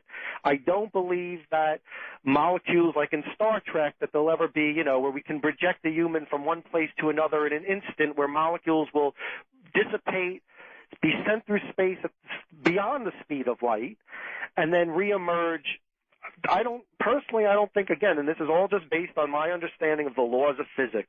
Maybe what we know today will one day be, antiquated, and yes, we'll travel at the speed of light. Okay. I don't see it. But in the meantime, from what we do understand, yes, it would take like 20 generations of a very long-living species to travel here. So even let's say they can bend space, it's still going to take a lot of work, and there's probably a lot of risk involved. So why would a species risk to bend space, come to Earth, do a few anal probes, maybe cut a few circles in the crops. It's like, would you travel a gazillion miles to ring someone's doorbell and run? Like, why aren't they here? Why aren't we hanging out with them? Why haven't they dominated us, made us their, like, you know, their dolls to play with? That's all fair comment, I suppose, and I don't have an answer for it, but I think that the other argument that they are out there somewhere and that there's somebody millions or billions of years ahead of us is a reasonable argument, and so we could be visited. You know, you can't just blanketly deny it. By the way, I want you to hear this love letter, and this is one too. Ian says, "Hey, Art, I just wanted to say, as a former Christian and now an atheist, I agree with Mr. Alper, and I want to voice support for his views. I feel a far more spiritual feeling looking at pictures from Hubble than I do from the Bible. Thanks for having him on." Excellent. One for Matthew. Make you feel warm and fuzzy and begins to take a little blood away from the amygdala, or what? Well, thank whoever sent that. Ian, yes. Ian, thank you, Ian. Right. Okay. Now let's talk about humans evolving. Let's look another, I don't know, 1,000 years from now. I would assume we'll take another evolutionary leap of some sort. What do you expect as evolution continues to grind away? Okay. Well, again, an opinion that probably isn't all that popular with the folk, but I believe... Throw it in the bucket. The bucket's already full. I believe, well, it's about to overflow. I believe that humans are done evolving. That contrary to all of the alleged science articles depicting humans with giant foreheads to fit their bigger brains and longer fingers, et cetera, This is it, huh? This is it. We're done. And I can tell you why we're done. There's a Are you sure you're not speaking on a purely personal level now? Well, Sorry. Well, I'm always speaking on a personal level, but I'll tell you why. This is my personal belief. Okay. And it kind of goes back to the theory again that basically with the evolution of self-conscious awareness, humans have transcended the process of natural selection. Let me explain. So, up until humans, let's say there's a shift in the Earth's axis and the temperature of the planet drops 100 degrees. Well, what happens? The environment changes and all of the animals that exist on the planet suddenly have to adapt. So let's say, for instance, the creature with the furriest coat tends to survive and lives long enough to reproduce, whereas the others in its species start to die off. 5 million years later, we've got a furrier species, such as the woolly mammoth. Now, humans come along, and that's how evolution has worked from the beginning of organic matter, 3.2 billion years ago. So now all of a sudden man comes into the picture, and because of our capacity for self-conscious awareness, the temperature drops, as I said before, it gets colder. We don't sit passively back like every other animal. We can say, I am cold. And we have the digits and mathematical and engineering capacity to manufacture a coat of fur in an hour. And that applies to every possible technology. If we look up at the sky and say, oh, look at those lucky birds, think how advantageous it would be to fly. Boom, we build wings. We want to go underwater like the fish. Boom, submarines. Whatever we want, basically, we can manufacture it. We can travel, unlike any species, we can migrate to any portion of the planet, and we can create a synthetic environment in which we can survive. Meaning that no matter what changes take place, because that's what forces evolution, an environment changes, there's a climatic change, there's a new animal introduced into the area. Whatever the case, the tectonic plate shift, and suddenly the Earth's surface is different. It's hotter, it's colder, there's lava pools involved, whatever the case may be. With humans, we can migrate to any environment, and we can synthesize it to suit our needs so that we won't change anymore, but basically we will change our environment way sooner than the environment will change us. So we're done naturally selecting. We now modify ourselves to suit our environment in any way possible. Our imaginations are seemingly limitless. So basically, we're done. We're not going to change. How long ago do you think we got done? We got done when we got born, which was about 100,000 years ago at the dawn of Homo sapien. Our species, And our species alone, none of the progenitors of man, not Homo erectus and Peking man and Australopithecus, none of them had all of the potential that we do. But when man got cooked, done. Game over for natural selection. Wow. Yep. Wow. That really is a wow. Okay.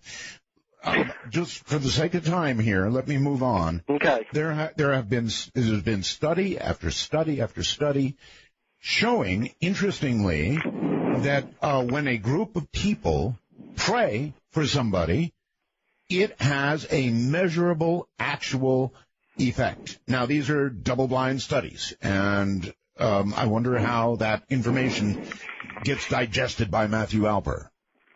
I would put it into the category of charlatanism. Anybody who suggests that there's a study that if everyone prays, there are consequences would not explain the fact that every one of us continues to die. And you tell me one person who prays that isn't praying that we live longer. Oh, please don't take my father. Please don't let this one die. Oh, of course, yes, I know. So but I'm talking about real scientific studies when people have no idea they're being prayed for by these groups. There really are these studies, Matthew. Again, I would not believe in any of them. And any guest that would come onto your show and suggest that there are, I would just say is a charlatan selling snake oil. Because you know what? For every case where, like, little Jimmy, who was diagnosed with cancer and the doctor said has 3 months to live, and the community prayed, and he lived, and, well, what was it? Of course it was a miracle. There's no other explanation. For every little Jimmy, there's 50,000 Jimmys who are dead because everyone in the community still prayed for him. They didn't pray any less hard, but life has a way of killing people. Okay, but you're whizzing by my argument, and that is that there have been controlled studies of people who don't know they're being prayed for versus those who are not being prayed for, and the recovery rate is significantly different. Right. Again, you know, you can pass this off as just New York City arrogance based on, and I've done my research too. I would just say that's charlatanism. People making false claims. All right, here's Rick who says, what a stretch. What biological function would put a fake God awareness in our brain? He's assuming a cause and effect. The MRI of the brain could be reacting to God, not the other way around that he assumes just because he wants to disbelieve. Well, again, I would have to go with the argument about what God, which God, the great big bird in the sky, the snake spirit? How can a belief in such disparate realities cause the same thing and then one argue that there must be a God? So if I believe in the snake spirit or the raven spirit or, you know, the Norse wolf spirit or any number of gods, Buddha, Krishna, Moses, Jesus, Allah, et cetera, the list goes on, and they all produce the same effect, how is that evidence that all of those characters exist? Where do you go with that? Do you believe in the devil? Of course not. Okay. Well, that's something. What about the existence of evil on Earth? Okay. And I mean real evil. We've had lots of recent examples of serious evil. Okay. Evil's a great word. There's some evil people out there, but when I refer to evil, I put it in quotes. Because just as I don't believe in God, I don't believe in evil. Because evil would signify, the way you're suggesting it, that there are forces at work, as if there's like a spiritual good and a spiritual evil. And again, I refer back to the brain. I believe that good and evil are categories by which we are wired to perceive certain aspects of human behavior. So it's our nature to look at people who, let's say, commit destructive acts against the community and be repulsed by them, to come up with words that indicate evil and that they should be punished. And these are universals in every culture. Of course, it's necessary that we judge those who want to hurt us in a negative way. And this is the language of basically keeping us alive as a social organism. Moreover, to again refer back to the brain, there have been numerous studies done on moral reasoning. reasoning and its relationship to the brain. So, for instance, well, the first indication was a man, Phineas Gage, in 1848, worked in the railways. There was an explosion. A metal rod penetrated his head, pierced his right frontal lobe, a portion of the brain that's now referred to as the Brodmann 10 region. He went from a upstanding, church-going, hard-working man to a vagabond, thief, lying cheat. Left his family, left his job, roamed the world, stealing and cheating and lying. Total mystery. And then until 150 years later, when they could now do neuroimaging and found that others who live today who've suffered similar damage to the Brodmann 10 region of their brain become sociopathic. And that they've done studies, MRIs, of people on death row, and a good portion of people on death row, regardless of what prison you go to, have suffered trauma to their Brodmann 10 region in the brain. You've got Dr. George Mole, in the head of neurology and neuroimaging in Rio, who has done experiments basically putting people in an MRI and asking them a variety of questions. What's your favorite color? Who do you think is a funnier comedian? And then sticking in between questions that dealt with moral reasoning. You know, is it okay for a man to steal from someone just because he's stronger, et cetera, et cetera? You get the idea. Basically, let's talk for a second about morality, since you brought it up. Okay. I'm wondering if you actually managed to convert everybody. Yeah. And this country suddenly became atheist coast to coast. Aren't you at all worried about the sudden lack of moral behavior that would ensue? In other words, bad as it may be now, no, because without the control of the belief in God and some sort of ultimate punishment for doing wrong, you might have to start carrying a gun. Well, you might carry a gun anyway, actually. I don't. Well, first of all, they'd be minion slaves of my cult, and they would do as I tell them. Oh. But those who disobeyed, no. Essentially, I don't believe. See, I'm part of a community that refer to themselves as secular humanists, the humanist community. And humanists don't believe that morality is based in religion, which would explain why a lot of religious people are highly immoral. And you can't argue that. Okay. No, and I'm not going to even try. But what I am going to say is, if you manage to convert all these people, those who have been relatively moral because they believe in the hereafter would suddenly... That makes people moral. I don't believe there's one person out there who, because he believes in the hereafter, made them a little more honest, a little less deceptive, a little less apt to, like, smash someone over the head with a bottle. Because I believe these are all facets of the human condition, of the way we are hardwired to perceive reality. Religiosity is one part of the brain. Moral consciousness is another. Some people are born highly moral, or with a propensity to be highly moral, regardless of their upbringing. And some people are going to be born with a propensity towards sociopathy, again, regardless of how they're raised. You could raise someone with a predisposition of sociopathy by Mother Teresa and some other holy person and Gandhi, and they'll still go out and be Jeffrey Dahmer because they were born broken. Because it's just there will be some of those. But Matthew, if you took the support of religion and faith away from the masses, you really would have a different situation on your hands. No, I don't believe it. To you might think it would be an ideal world, but I don't think so. I think that religion does, in fact, control people in a positive way. Really? Is that why we're at war? Is that why we're at religious war now and throughout human history have never not been? Religion is just as apt to send people to go kill in the name of their gods as to then preach, be good to others. And again, I don't buy it. How often do you see it? I believe it is true that everybody goes to war saying God's on our side. Right. I believe that true moral reasoning should be taught should be taught in a way based in social science, not as a threat that the only reason you shouldn't go stab your neighbor and take his belongings is because you'll burn in hell. I think that teaches a primitive moral sensibility, whereas if you teach a more sophisticated moral sensibility, like you don't not kill your neighbor. Well, there's a couple reasons, and there's a psychologist named Kohlberg, and he kind of put more moral consciousness into different levels. The reason for doing good out of fear of punishment is the lowest level of moral reasoning a human can have. It's attributed to a child's thinking.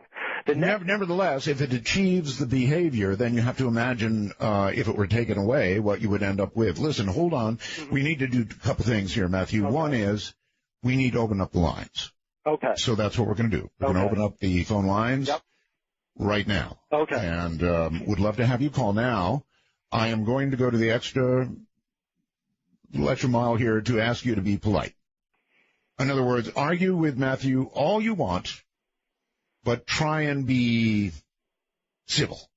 All right? Here are the numbers for dark matter, and I'm sure you would like to get to Matthew.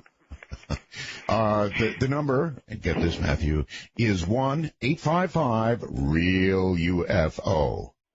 I say again, 855-REAL-UFO. Or 855-732-5836. So, there you have it. Come get him, Matthew Alper will be all yours. I've had him for a couple hours now. It's your turn.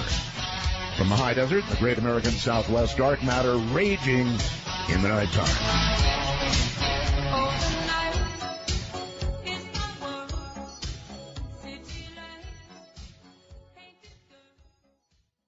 By the way, speaking to somebody fairly high up earlier in the day in XM, they said that all of you have been somewhat unexpected. In other words, the turnout here has been kind of over the top and way more than what they thought it would be. So now you know if that has contributed to some of the server problems and some of the rest of it.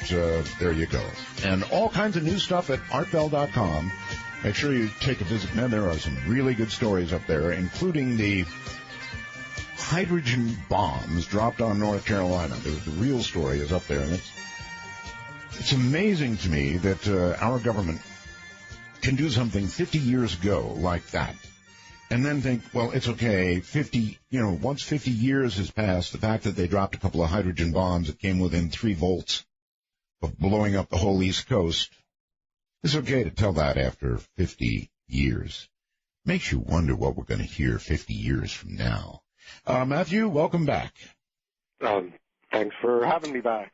Are you think you're prepared to speak to the masses? I am ready, set, go. Well, we'll see. Okay, let's give it a shot. Dark Matter, you're on the air with Matthew Alper. Hello? Hello? Going once. Going twice. Oh, wait a minute. Maybe I didn't hit the button. There we are. Or maybe somehow I'm not connected properly. Let me check that out. Art? Yes, you're on the air. Go ahead. Massive Roswell's, Art. Massive Roswell's. Thank you.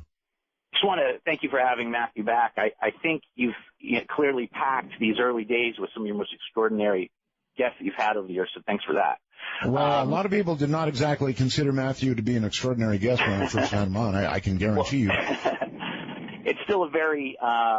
but he is extraordinary. And if he doesn't make you think, then you're brain dead. Well, the United States, is still, in its own way, highly religious in a very straight creationist way, I think for about, 60%, 70% of the population. So that's only to be expected. But, I enjoy the way that he forces us to think about different areas, parts of our brain, ways we interact, and to challenge. If you're not challenged, that'll be the end of us if we don't, keep challenging ourselves to consider these issues. But I wanted to push him a little on the question of, this sort of Buddhistic, way of looking at things, the oneness of all things. Every single particle and wave that makes up existence as we know it, at least the visible universe, at one point, if you, take it back to the so-called Big Bang, was all together. Every bit was all together in one infinitesimally small point, something like 10 to the negative 40. In terms of the size of something so small and so united. So, in other words, I hope you'll meditate on that concept and answer me this: when it comes to the Big Bang, was it either? For me, it came down to either two ways to go. Either Matthew, you're breathing hard in the phone. He's talking dirty to me. Well, let's put it this way. So you either have a straight creation event where an outside force creates that universe, either at that moment in time, or if the universe as we know it is the result of a white hole coming out of a black hole. Still, you have to take it back to that earliest point. So you either have a creation event, or you have to contemplate that it's all what I would call this infinity, a holographic infinity where everything is one total oneness, which, is a very, on a spiritual level, that for me was where the science, just like in the Tao of Physics, if you'll take a look at that book, you have this recognition that everything on the science side. I'm sorry, is there a question at the end of this? Yes. Do you believe that the Big Bang was an initiated event, or do you believe in infinity, which itself speaks of a higher level of spirituality that I'd like you to address? Okay. It's a valid question. Because even if one is a scientist, they still have to explore the origins of the universe, and Big Bang theory is the predominant theory at the moment. Personally, I believe that we're basically going through a series of infinite cycles of Big Bangs. If there's expansions, contractions, that basically like a pulse in space that is ongoing. An oscillating universe theory. Yeah, okay. That I talked about before, I think, on the show years ago with Art. So the question is, what started it? Right, okay. Now, here's where we go back to the brain. I believe that it's a matter of the way humans are hardwired to perceive reality, that part of the functioning of our cognitive capacities are to see cause and effect. It's, again, we're projecting onto the universe things that are beyond the universe. It's just our personalized way of trying to make sense of the universe. So we look for where-froms and where-tos. So we project onto this universe that we will never understand. I won't even understand it. Well, you've got to admit, the Big Bang, that really is an event that seems to stump and stop science, and they cannot explain it, but they know that it occurred, Matthew. Well, not that they can't explain it. It's just that no one can explain. It's sort of a metaphysical question. No one will ever be able to answer, like, why is there anything? Why is, period. Well, no, why is there everything is a question. Okay, anything, everything, all of it. Time, space, why? And again, I believe that's just us anthropomorphizing the question. It's in our nature to ask why, how, when. So we project onto the universe. I don't think why, how, and when have really any bearing. They have bearing on us as terrestrial beings because we evolved to be able to function on planet Earth in a specific way where why, how, and when matter. In the greater universe, I don't think why, how, and when matter. I think there's probably dimensional stuff going on that's, again, beyond us. So for us to even inquire as to why doesn't, and again, none of it necessitates the existence of an external power. I believe that all of these things, called the Big Bang, called the matter, the beginning of matter, the end of matter. Actually, the Big Bang necessitates the maker. I don't believe that. I believe it necessitates something that we would call nature. That's an opinion. Exists. That is an opinion. Well, not really, because you can't prove that there's a conscious being that oversees nature. No, I didn't endeavor to prove that. I simply said you're just stating an opinion. You're not proving anything. I'm saying that. In my mind, and it's my opinion, that the Big Bang necessitated a maker. Okay. Again, to say necessitate, that becomes more than an opinion. That becomes a belief. It's just my opinion nature doesn't necessitate a God. All right. We've got to get to these phones. Okay. You're on the air with Matthew Alper. Hello. Roswell's Art. Thank you. I noticed at one point he mentioned Americans falling on a bell curve in 8% in atheism.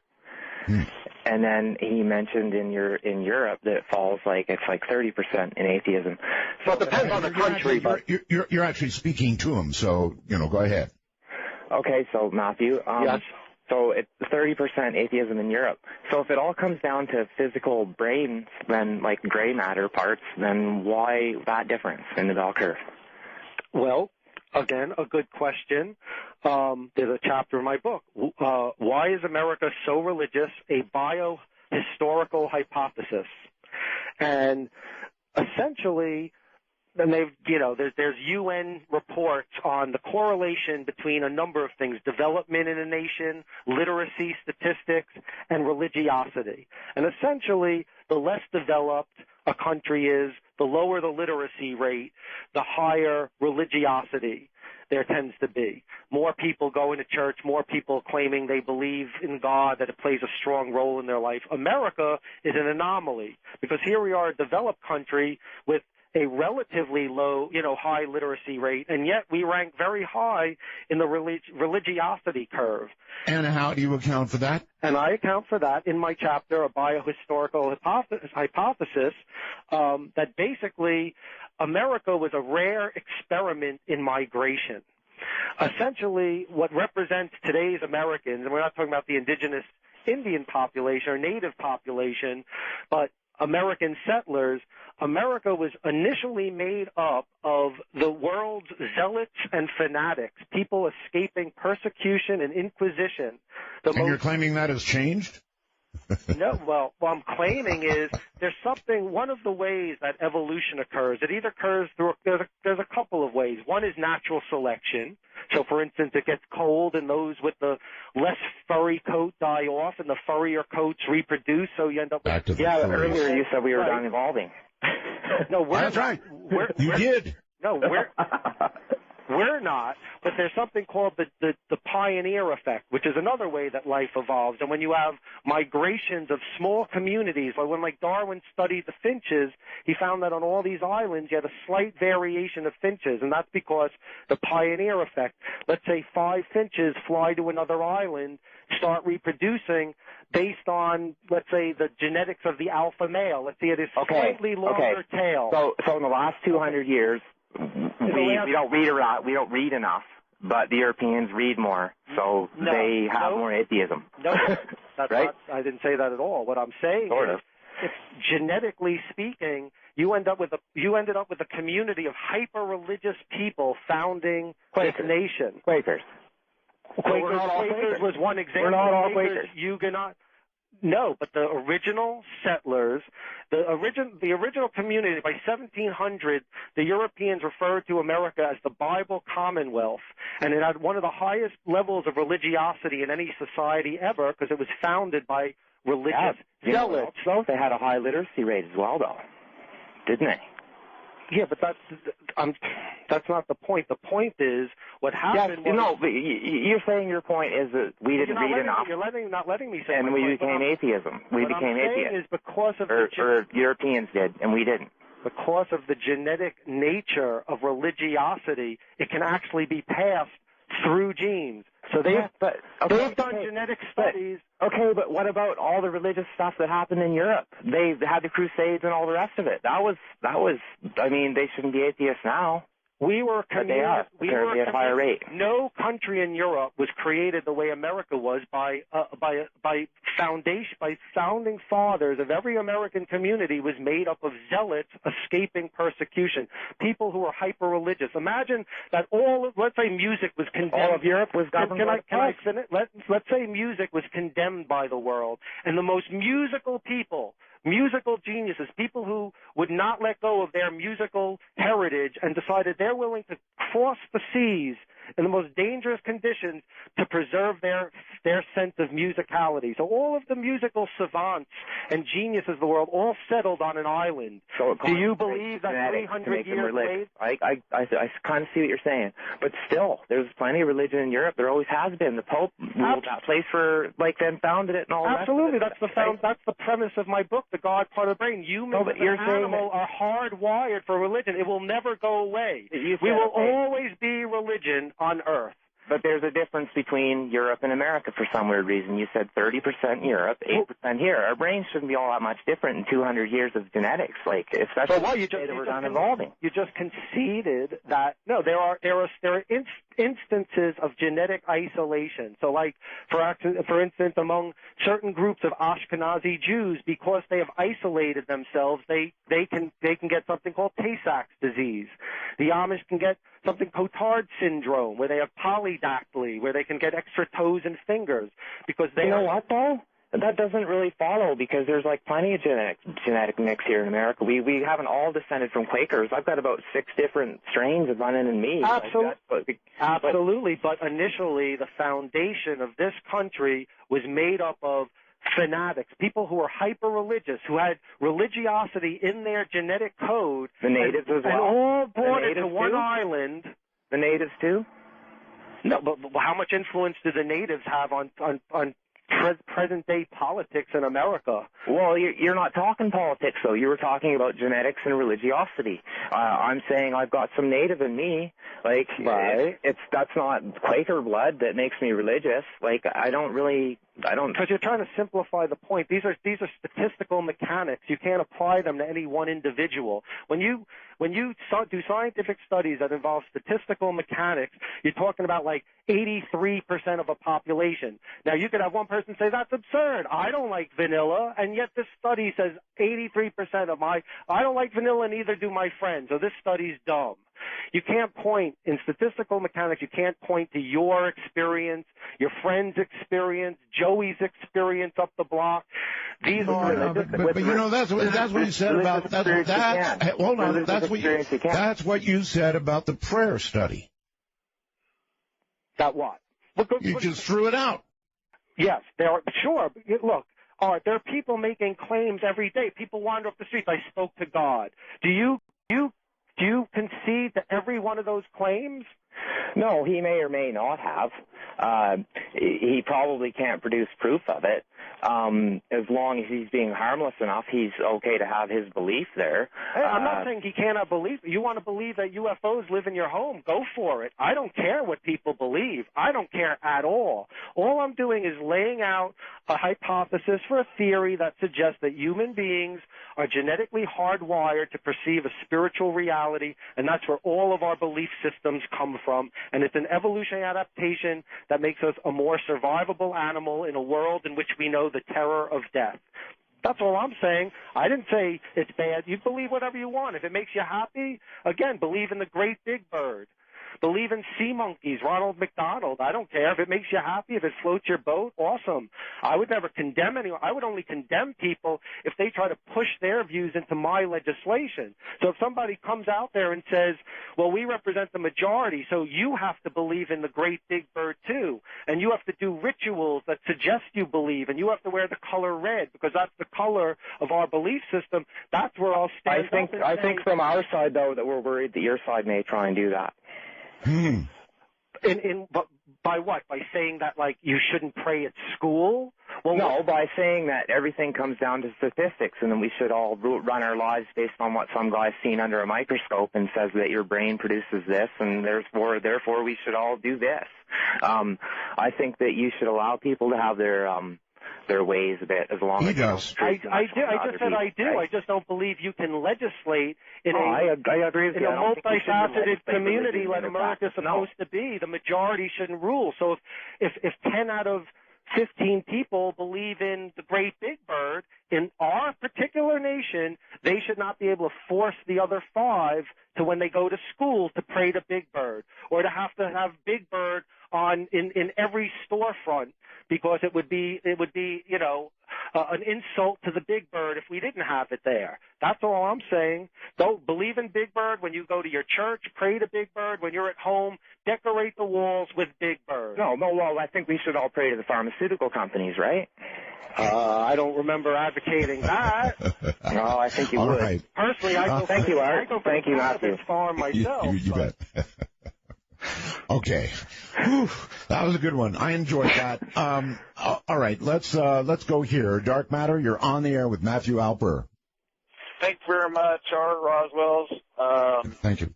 I'm new to this late night stuff, and I have found this to be quite fascinating. In fact, I look forward each night to getting on Sirius Radio and listening to Dark Matters. Matt, It's a shame that people can't just listen to what you're trying to say. I don't really have any argument for you. I have found what you've said to be really fascinating. I'm not buying into all of it, but I do have a question for you, and I am interested in trying to learn a little bit about this.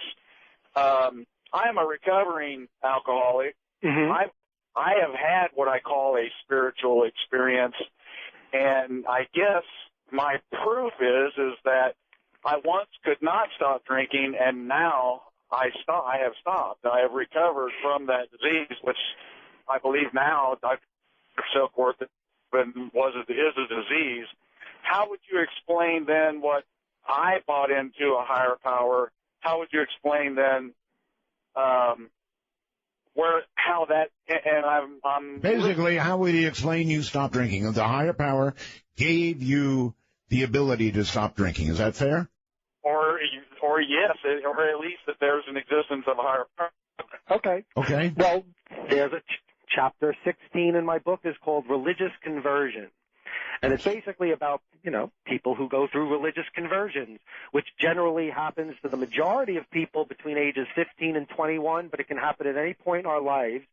The interesting thing is that pretty much predominantly, like 97% of people who have religious conversions are undergoing some life crisis, often related to an addiction problem, for instance. A vast majority of those people, and I'm not saying this applies to you, but again, this is all just statistics.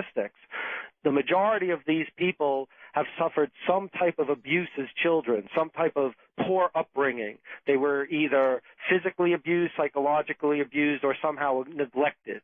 That doesn't necessarily, like I say, apply to you, but statistically speaking, so these are people who are suffering, and at some point, that pain is going to surface in the form of some type of addiction issue or some type of unhealthy behavior. And what seems to happen is for a number of these people who are like at rock bottom, the brain changes. They go through a phenomena that's cross-cultural. The same thing happens whether you're in Australia or Germany or Ecuador. People at this point in their life suddenly have a religious conversion. Their brains hit a switch, and they become hyper-religious. Their life revolves around religion. Their life revolves around their faith in God. And basically it's like a backup support system that the brain offers us when we're in such crisis that basically we're on the brink of self-imposed suicide. We're about to kill ourselves, whether intentionally or not. Okay. So, all right. I want to ask you a question. That does make sense. Where do you get the figure 8% here in the U.S., 30% in Europe? Where did that come from? That statistic was from, if you go on the UN report, basically the UN has studies and statistics on religiosity and the extent of belief in every nation in the world. That's an amazing stat. All right. Thank you very much. Hold it right there. We're at a break. Whew. And I can use it, too. This is real radio, folks. Dark matter. In the nighttime, Matthew Alper is my guest. Has your brain yet exploded?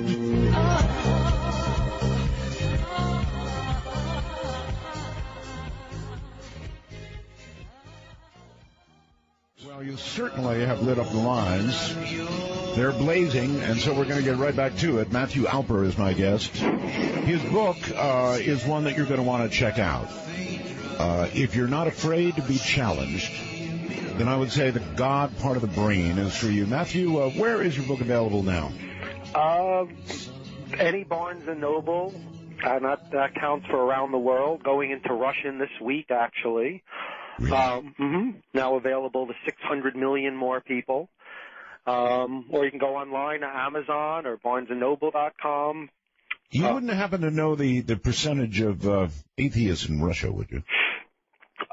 No, I wouldn't. But it's fairly high, particularly since they just came from a communist regime that enforced atheism as the national religion. Exactly.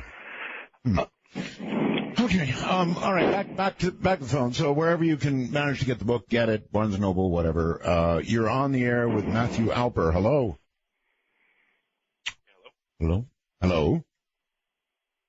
Hello. Hello. Oh, yes. Well, thanks for taking my call. You're very welcome. Yeah, I got a question. Was it did I hear it right when I heard that no hypothetical near-death experience would cause Matthew to believe in a higher power? Certainly is what he said, yes. Okay. As a fellow 8%er, I guess, I just came up with something that would actually make me believe. Okay. If I had a near-death experience and the great big bird showed me a machine that would fold space or whatever, do time travel, and showed me how to build it, and then I came back and I built that machine and it worked as so, I would believe in the... Well, let me say, haven't you heard many instances of people saying, like, well, where'd you come up with that idea? In a dream? People come up with inventions in dreams. The imagination, subconscious and otherwise, is a very powerful force. So if I woke up from a dream, and I've done it several times, or my dreams kind of gave me a good idea, and I used it in my writing, or I used it in my life, or I, maybe made something up.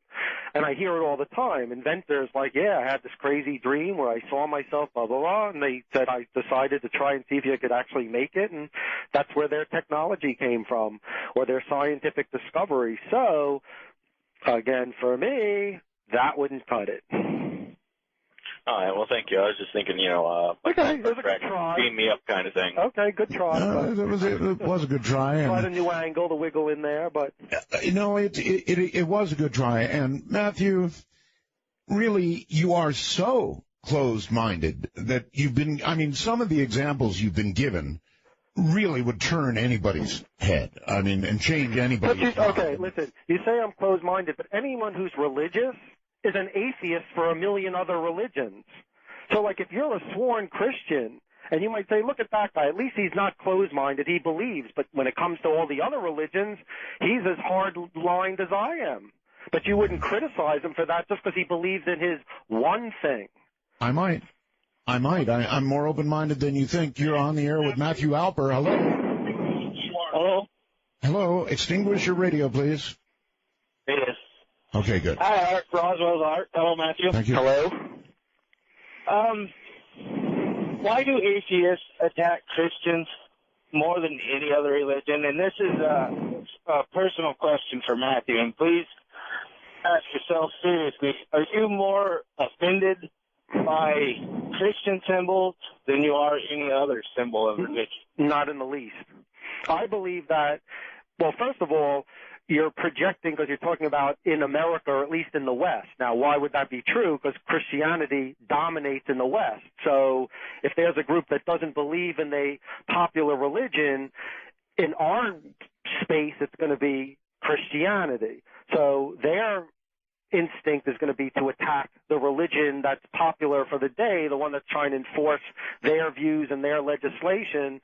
So, yes, American atheists, for instance, are more, or Western atheists in general, the Europeans as well, are most critical of Christianity. If you go to China, they couldn't care less about Christianity. If they're protesting because they want to have their beliefs, they're protesting against the Chinese Communist government.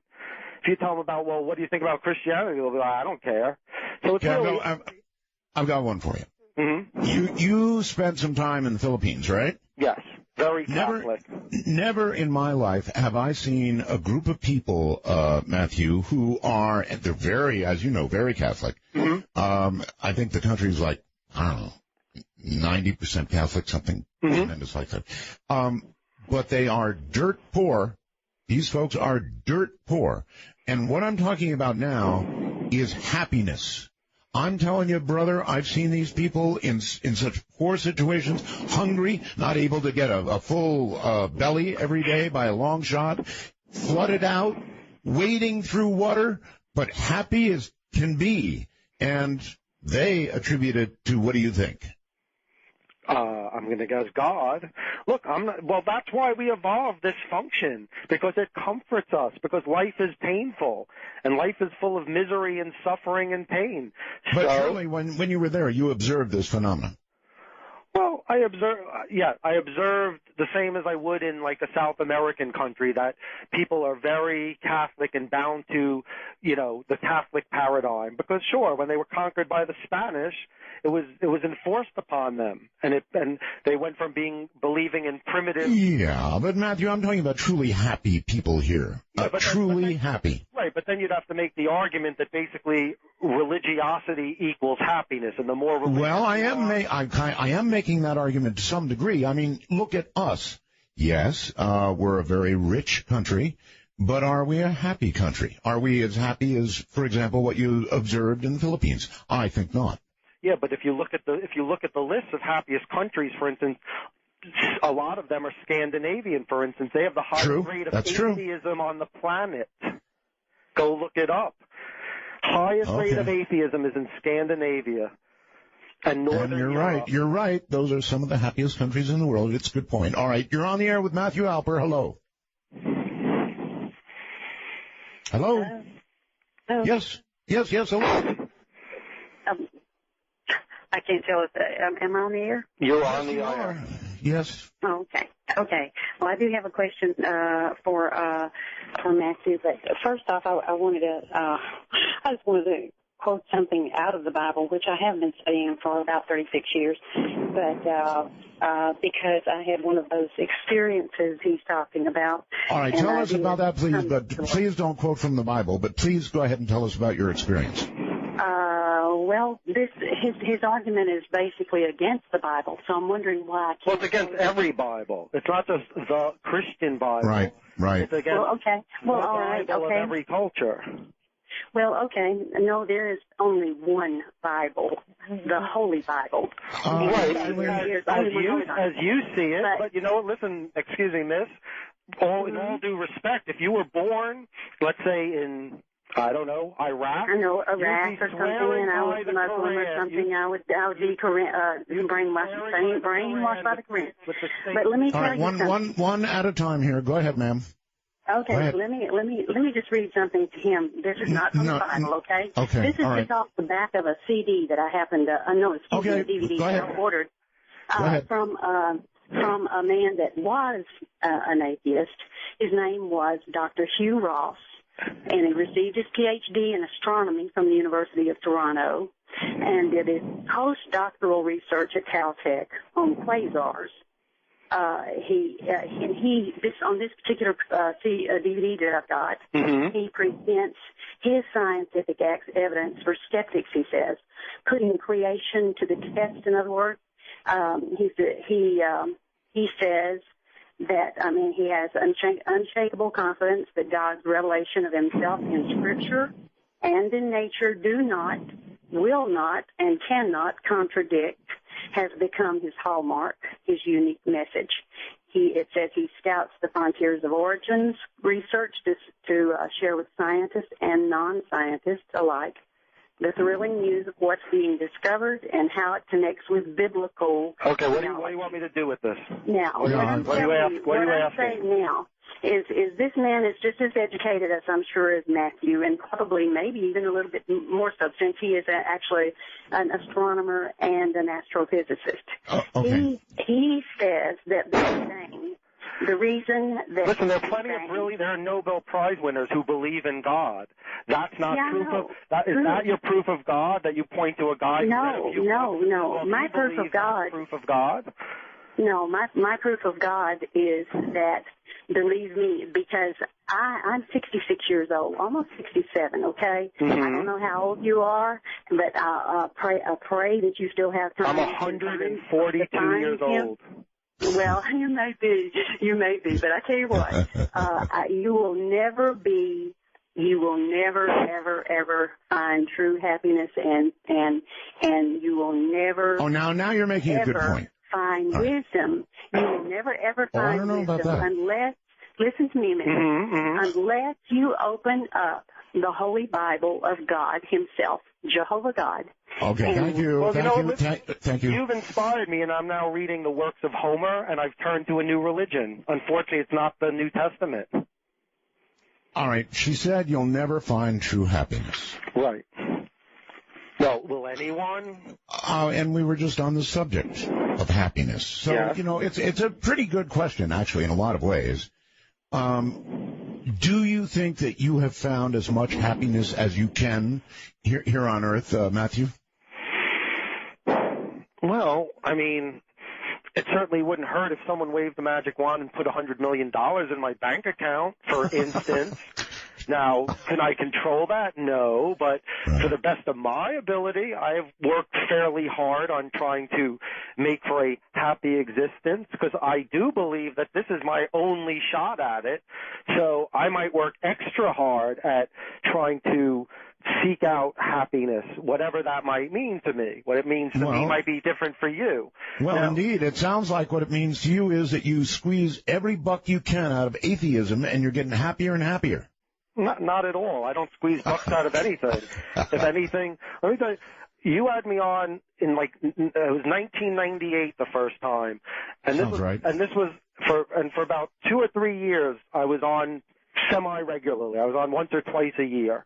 Right. There was no book written on this subject, and it took about 10 years to sink in. This book started spreading, and scientists started talking, and academics started talking, and people were using my book to teach in their colleges. And it took about 10 years, but 10 years after you had me on, all of a sudden the cover of Newsweek is Man the Spiritual Animal. The cover of Time Magazine, Are We Wired for God? There are now 150 books on this subject. You can go to Columbia University in New York and be a neurotheology major.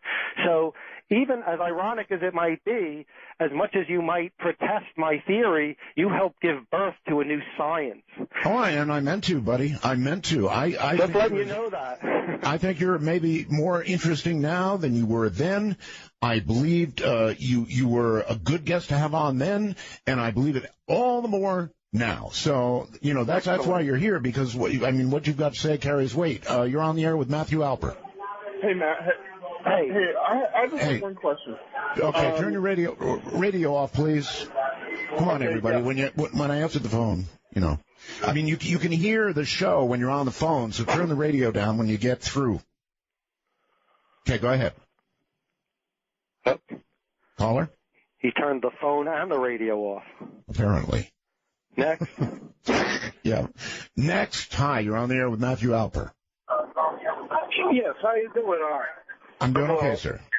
That's great. I'm a truck driver. My name is Carl, and I've been a long-time listener of you forever, and my son, who's 22, has been listening to you since he was 10, and he's inspired by you to be a talk show host just like you, hopefully someday. But anyways. Tough way to go. Yeah, I'm also a June 17th baby, just like you. Okay. Just wanted to let you know that. And my question is for Matthew. Mm-hmm. I'm pretty much, I lean towards his point of view pretty much completely. And I've always searched myself for years and years through all different religions just to get a good idea of the way. Okay, your question is? Well, my question is, okay, I'm pretty much an atheist too, but the near-death experience, right? Like you pointed out, Art, the people seeing the white light and whatnot. I'm wondering about the ones that see above the operating table, that they say they're floating above an out-of-body experience at that point. And they're looking down and they're seeing their body and the doctor's talking and they can repeat exactly what they said once they are off the table. Okay, I can answer. So, again, you get any number of hallucinations. However, the only experiment that I can point to is University of Virginia did a study where they set up an LED screen on a little slit over the beds in hospitals at their clinic. And for a year, they registered people having near-death experiences who reported just that, because one of the phenomena of a near-death experience is an out-of-body experience.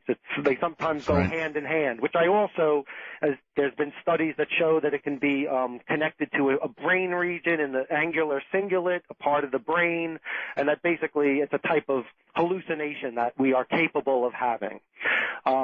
They set up an experiment where they put up an LED screen with a message aimed upward at the ceiling, and they wanted to see over the course of a year with a certain number, maybe 3% of people, inpatients who were, surgery was done on, who claimed to have near-death experiences and as well as out-of-body experiences, if one of them would report more than just they looked down on themselves on the operating table, so the tops of the doctor's heads, etc., but who would have also been able to say, and then I read this crazy LED screen that was going that said the cow jumped over the moon. Not one person was able to recount, and they said, did you see any type of message maybe? They're like what? Did you see any letters, like maybe an LED screen? And they were like, nope. So, and that's the only experiment that I can point to where people sought to invalidate, because again, to me, one person saying they experienced something isn't validation, because we all experience reality differently. So, well, look, if you were on an operating table, and you were under, and there was, let's say, only about a 20% chance you were going to survive the operation, would you be concentrating on the doctor saying, this guy's circling the drain here, and I don't think he's going to make it, or would you be just sort of idly reading the LED screen? Well, if I were claiming that in actuality I transcended out of my physical body, floated to the top of the room, and can tell you in detail what I saw. And what people are saying, Matthew, is that they're relating the conversations that went on, what the doctors and nurses said at a time when they would have been out like lights. Well, again, these are reports. I'm not familiar with these reports. If anyone truly had that experience, then I would say that the conversation seeped into their subconscious. It's not like plugs were put in their ears. The only one you know about is the LED thing, and I'm saying, look, if you're in a life and death situation, what are you going to be concentrating on? No, but come on. Right, but if you're having this type of experience where you're claiming you are actually floating above the table, because it seems to be an above type of experience, and people will even say, I can tell you the doctor, the back of his head, he was bald. Like I looked down from the ceiling and watched them operate on me for half of the procedure. If there's a flashing screen, just bleep, bleep, bleep, bleep in your face, if you were up there for 1 second, you would notice it. And someone saying, I watched the procedure for an hour, and I can tell you conversations, and I can tell you what the back of that nurse's head looks like, but I can't tell you anything about the LED screen. I would say just like in a dream, sometimes dreams feel really real, and you can say, so that's my interpretation. All right. Dark Matter, you're on the air with Matthew. Hi. Hey, Art, it's good to hear you again. I want to give you 2 Roswells and a Groom Lake just for giggles. Thank you. I'm not a strong believer, but I do have 3 real quick questions. One of them is directly aimed at his whole theory of the God brain part. Okay. My first one is, if your belief of the afterlife does your belief of the afterlife solely exist because of your lack in belief of God? Well, you mean my lack of belief in an afterlife? Because I don't believe in an afterlife. Well, yeah, that's what I meant. I mean, is that lack of belief of an afterlife solely based on your lack of belief of God? No, my idea is, the answer is no. My lack of belief in an afterlife is because I don't believe not in God, but I don't believe in a soul. So I believe that consciousness, who we are, who makes up Matthew, is not contingent on some ghost in the machine, but literally the machine. And that when the machine breaks down, meaning when my brain stops functioning, that consciousness will come to an end. I don't even have to die. Within my lifetime, I could suffer a brain injury, I could get Alzheimer's, and Matthew, as a conscious entity, will cease to exist, or will be a compromised version of me. So I believe that when the brain stops, consciousness stops, meaning that when I'm officially dead, there won't be some conscious version of me either burning in hell or playing a harp with the angels. So it has nothing to do necessarily with a belief in God. It's more related to my belief in relation to souls versus consciousness. Okay. That's a real good answer there. Okay, the next one. Now, this one has to go with his theory of the whole existence of the God part of the brain, which you've done a very good job of describing it, all scientifically. But if your theory that the God part of the brain does exist and what it's exactly supposed to do, doesn't that then make a lack of the belief of God and mental illness? No, would somebody who's not musically inclined be mentally ill? If somebody isn't great at math, are they mentally ill? Well, those are learned skills, though. Those are learned skills. The God part of the brain. No. Powered in like a cat meowing. No, look, learning how to play the guitar is a learned skill. Having the capacity to learn the guitar is innate. Half of our talents, and pretty much this is standardized in genetic science, half of what we are is what was in our genes. The other half is what was nurtured into us. So nobody, for instance, can be taught to be a musical genius. That has to be partly innate. Just like if you took someone who's tone deaf, and you spent your whole life, if Mozart and Beethoven got together and said, God damn it, we're going to teach this guy how to play the violin. If it takes the life out of us, they'll both be dead before that guy will be playing the violin because he's innately incapable. Now, would you call him brain damage? No, he might be a mechanical genius or a brilliant writer or any number of things. Just musically, he's disinclined. So someone who is religiously disinclined isn't brain damage. They just represent one set of the standard deviation in religiosity. I must say, I was terribly shocked to hear you use God's name in that way. Or at all. I put it in quotes. You didn't hear I didn't see those. No, I didn't see I'm making the quote signs over here. Hold on. Matthew Alper is my guest. His book is The God Part of the Brain. If you're curious, and you should be, you should go pick it up and take a read. I'm Art Bell. This is Dark Matter.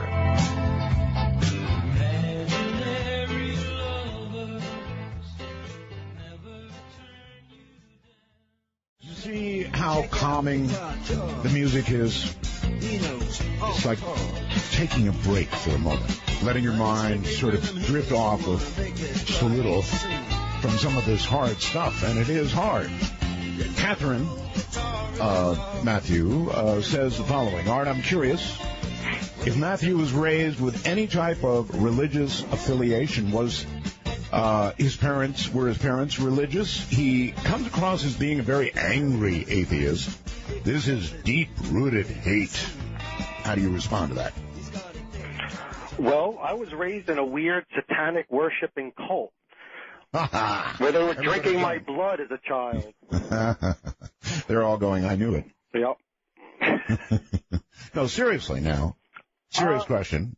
First of all, listen, this is the thing. I will support my theory with great conviction and not be swayed by those who have altering beliefs.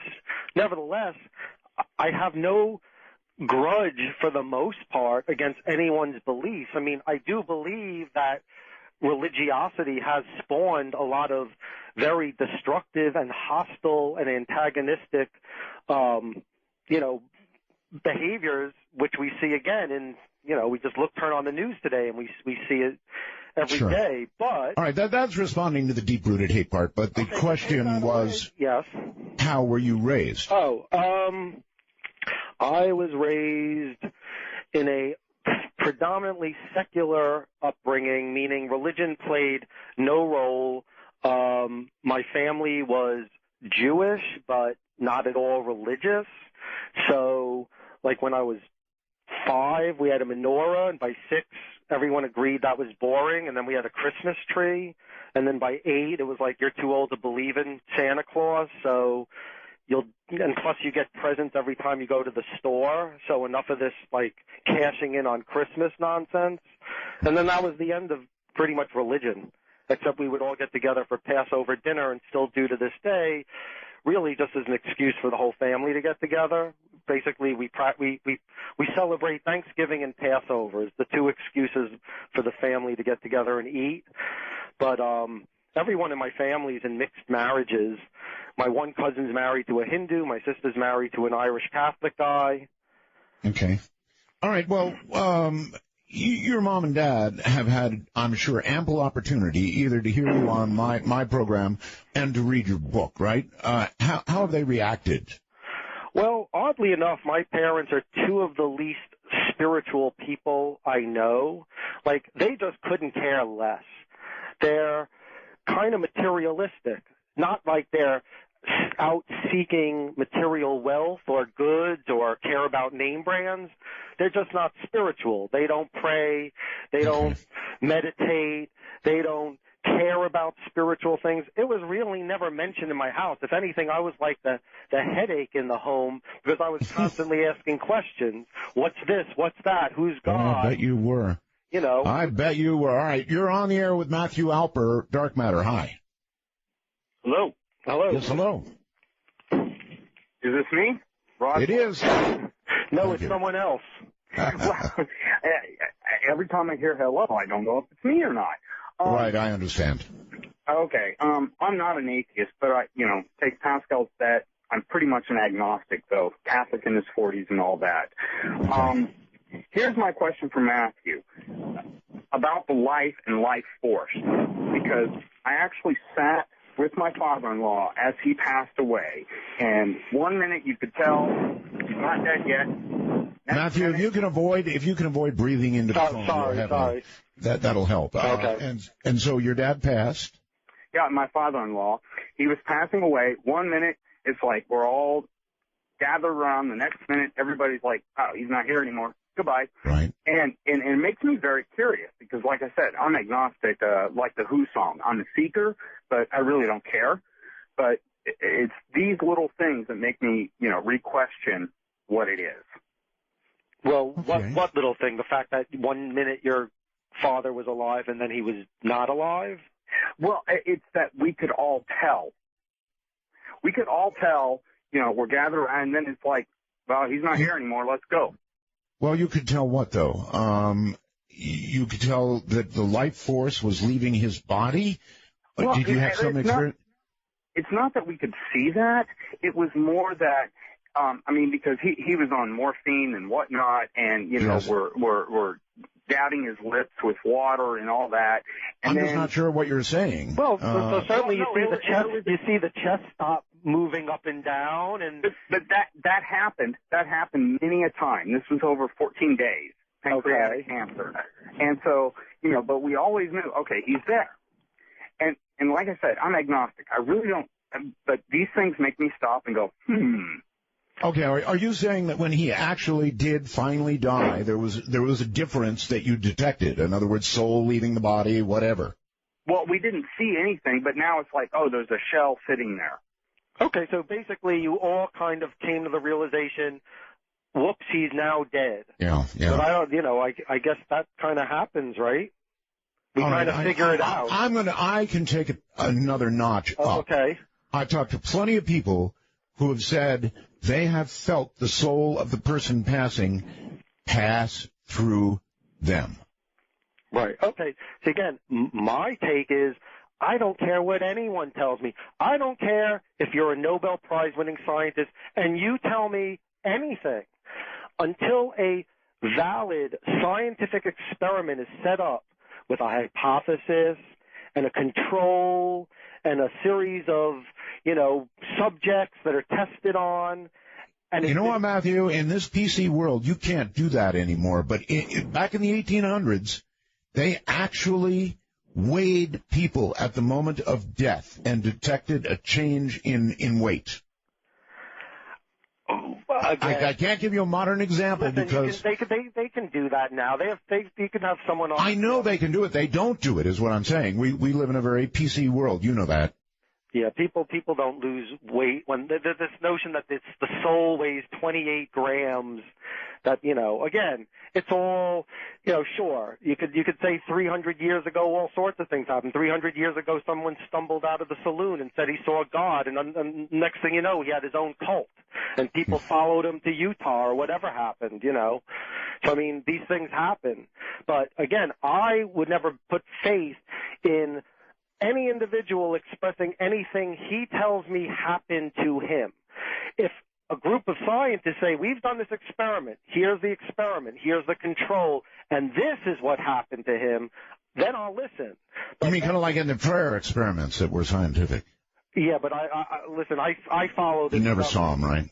Exactly, and I follow this stuff, and I know what's out there, and I know what's considered scientifically valid, and generally those are the kind of things you'll only read in books by people who have titles like proof of the afterlife, et cetera, and they'll cite experiments done, but there's no real universities. You'll never find in Harvard. Let me tell you another very, very interesting thing for you to ponder. Okay. I have interviewed legitimate scientists who have hypnotized people and taken them, Matthew, back and back and back and back and back until they ran into another life.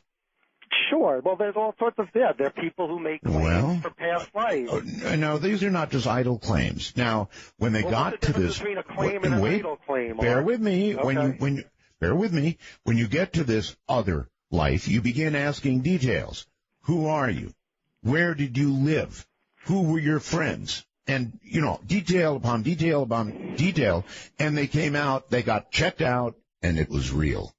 Okay. What you call real, my version of real is if I see it convergently on the cover of, Time Magazine, Newsweek, the New York Times, et cetera, and they're all reporting this story about, the person whose soul was witnessed or the ghost or any of the near-death experience or any of these claims, then I'll start to look into it. When it seems like a team of scientists did valid research, but as long as one person is making claims that they're calling real, I ain't buying it. And you said the same thing to me. Well, I don't see your theories on the cover of Time Magazine. And you know what? It took 10 years, and I said it would, and they were. Okay. So, All right. You're on the air with, you're on the air with Matthew Alper. Hey, Megan Roswell's Art. Thank you. Mr. Alper, I'd like to thank you for starting your views here tonight. I think you're interested. Some of it I can agree with, but I have a question. The way you described this, and I have a degree in psychology, you seem to set this up like this is in our DNA, like it is a reflex. Correct. Okay. So what about the issue of choice? It's been my experience that in order to attain spiritual knowledge, a person has to make a choice to pursue it. Now, what happens to these people who do not do that? Do they live in conflict? Do they live sad lives? Is their lives in turmoil because they're in conflict with their DNA, as you put it? Well, first of all, if I haven't made enough enemies tonight, let's make some more. I don't believe in free will. So you talk about choice. I don't believe we have choice. I believe we're wind-up toys in a universe where we never had a choice. Let me ask, did you have any say in who you were going to be born as? He's not there anymore. You don't believe we have choice? No. Listen, all of our decisions are based on two sets of things. Basically, all of our decisions are based on who we are. And who we are is based on two variables, nature, nurture. Our genetic makeup, the hardware we're born with, and nurture, the software that's programmed into us, just like a computer. And basically, how much say did you have that you were going to be born Art Bell, that you were going to be born a white male with whatever health you have, whatever conditions you have in this century or the last century, to the family you were born. Let's say you were born, we wave a magic wand, and now you're born a crippled black woman in 4th century BC Zambia, blind, born to abusive parents. Are you going to grow up to be Art Bell? No, you will not. You will be making whole different choices and decisions. Your whole reality will be completely different than the one it is now, based on things that you had no control over, because you had no control over your genetic makeup and you had no control over into the environment into which you were born. Those are the variables that make you who you are, and who you are is what decides the decisions you are going to make in your life. So that's my... Okay, so you're suggesting that those decisions as we go through life are all pre-programmed. Well, they're not pre-programmed. They're partially pre-programmed. Again, the nurture element will then alter the pre-programming.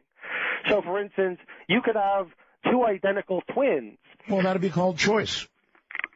In other words, as I grow up, Art Bell, I can make lots of different choices. I could go be a truck smuggler in Africa. Yeah, but that ability to choose, to me, is another illusion. It's the illusion of self. Oh, really? Yes. All right. It's the caller's turn. You're on the air with Matthew Alper. Hello. Hello there. I'm really glad to be on the air, because what I hear Matthew saying is that if we don't have choice, and the underpinnings of his argument is that by understanding how the mind works, we can negate meaning. That the experience of human beings, if it can be explained in some scientific way and predicted and even manipulated, then there is no meaning. So there is no meaning to our existence or to existing. That is correct. There is no meaning for existence. Wow. You are a meaningless being in a vast void of a universe. Your life. Otherwise, sir, have a nice day. Yeah, otherwise have a nice day. Exactly. Well, I think the problem with that is that the organism, the life force within human beings rejects that notion that we will not go quietly into the dark, because to really accept what you're saying, to take that in and to consider that as true and a true representation of reality, is to cease to exist. The life force would wither within us, because there would be no... I agree. Nature's smarter than I am. That's why nature wired us to be given an innate sense of purpose and meaning in an otherwise meaningless universe. So then you are then, without meaning to be, an agent of evil, because if your theory and if your knowledge and if your logic were to take hold within humanity, you would be the death nail in our existence. No, because, see, this is the thing. I believe religiosity will be the death knell of our existence. I believe that the tribalistic effect that comes with this instinct is what will destroy us. We will never be at peace. Eventually, one paradigm is going to unleash the weapons that will destroy the civilization as we know it. And I believe that's inevitable. So I'm hoping to somehow channel these energies to a less destructive way by informing people that they're behaving on an impulse that maybe isn't necessarily in their best interests. In the short term, what you're saying could be true, but the problem with the horizon is that in the short term, if we're going to exist in the future, we have to overcome the very pressures that you say. We can evolve past that. There are plenty of people fighting for that to happen. But in the end result of knowledge, if knowledge is the thing that will destroy us, in 1,000 years, if we can detect every particle of the brain and create consciousness on our own, then that knowledge alone will render us nothing but sparkles in the water. We will realize that we are nothing, and there will be no need to go on. Well, you know what? That depends. I don't believe that there's any ultimate meaning, but that doesn't mean that inhibits me from experiencing joy in life. I can still experience the joy of friendship, of love, of sex, of art, of music, of play, of any number of things. Yes, there'll be someone just like you who will come back and explain to us that the chemical reaction of what we're feeling is how it happens, and we can, put a wire in our brain and masturbate ourselves, in a sense, mentally into those states, and so therefore there's no need to really interact with anyone or read anything, we can have that on demand. It's called the internet. We have it, but it has yet to stop people from interacting. It might slow them down a little. They might find themselves a little more hermetic in their own apartments, living in their fantasy world through a computer screen, but it seems like we still have the need to interact, that it's not going to completely curb that instinct to be with other people. But what you're describing is the internet, and people are hooked on it like a drug. They carry around their smartphones, and they're addicted to texting, and they are basically, we're one step away from being wired into the matrix. It is a frightening aspect, but, living without meaning, I mean, even if the personal meaning, because the other problem is that you're telling the population of the planet that that they have a mental illness, that they perceive something, they desire something that's not true, and that they should just accept the meaningless of their lives. And what is the result of that?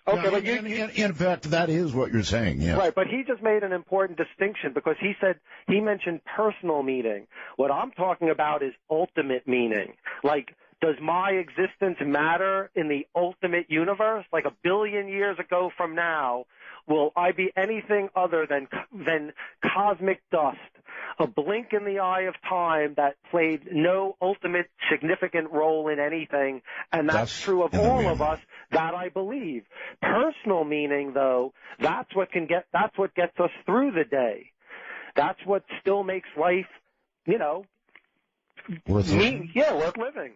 Well, but I guess that's true, but you got to have mystery. You got to have something to drive you forward. And right now, I have to approach science a lot like an acolyte of a religion, because I don't have an atom smasher. I don't have a telescope. I can't verify anything that scientists are telling me. I have to accept by faith that these group of men that can be just like the group of men in the Vatican are telling me what the nature of reality is. That's not true. It's not just faith. Because, like, for instance, the phone that you're talking into right now was developed by those scientists. So they're creating real things. Right, but the person who gives you faith, and I'm an agnostic, to be honest with you, but the person who gives you faith gives you the ability, just as valid as this phone that I'm talking on, the ability to endure the hardships that you're talking about, the problems of life, the people in the Philippines who are happy in the midst of their squalor. That in itself is even more valuable, even more important than the electronic device that I'm speaking on.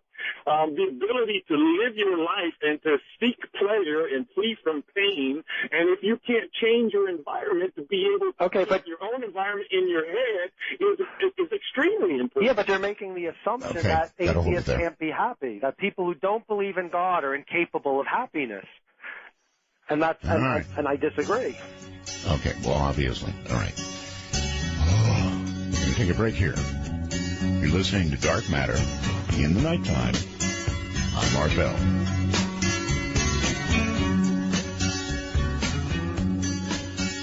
I can see her lying back in her satin dress.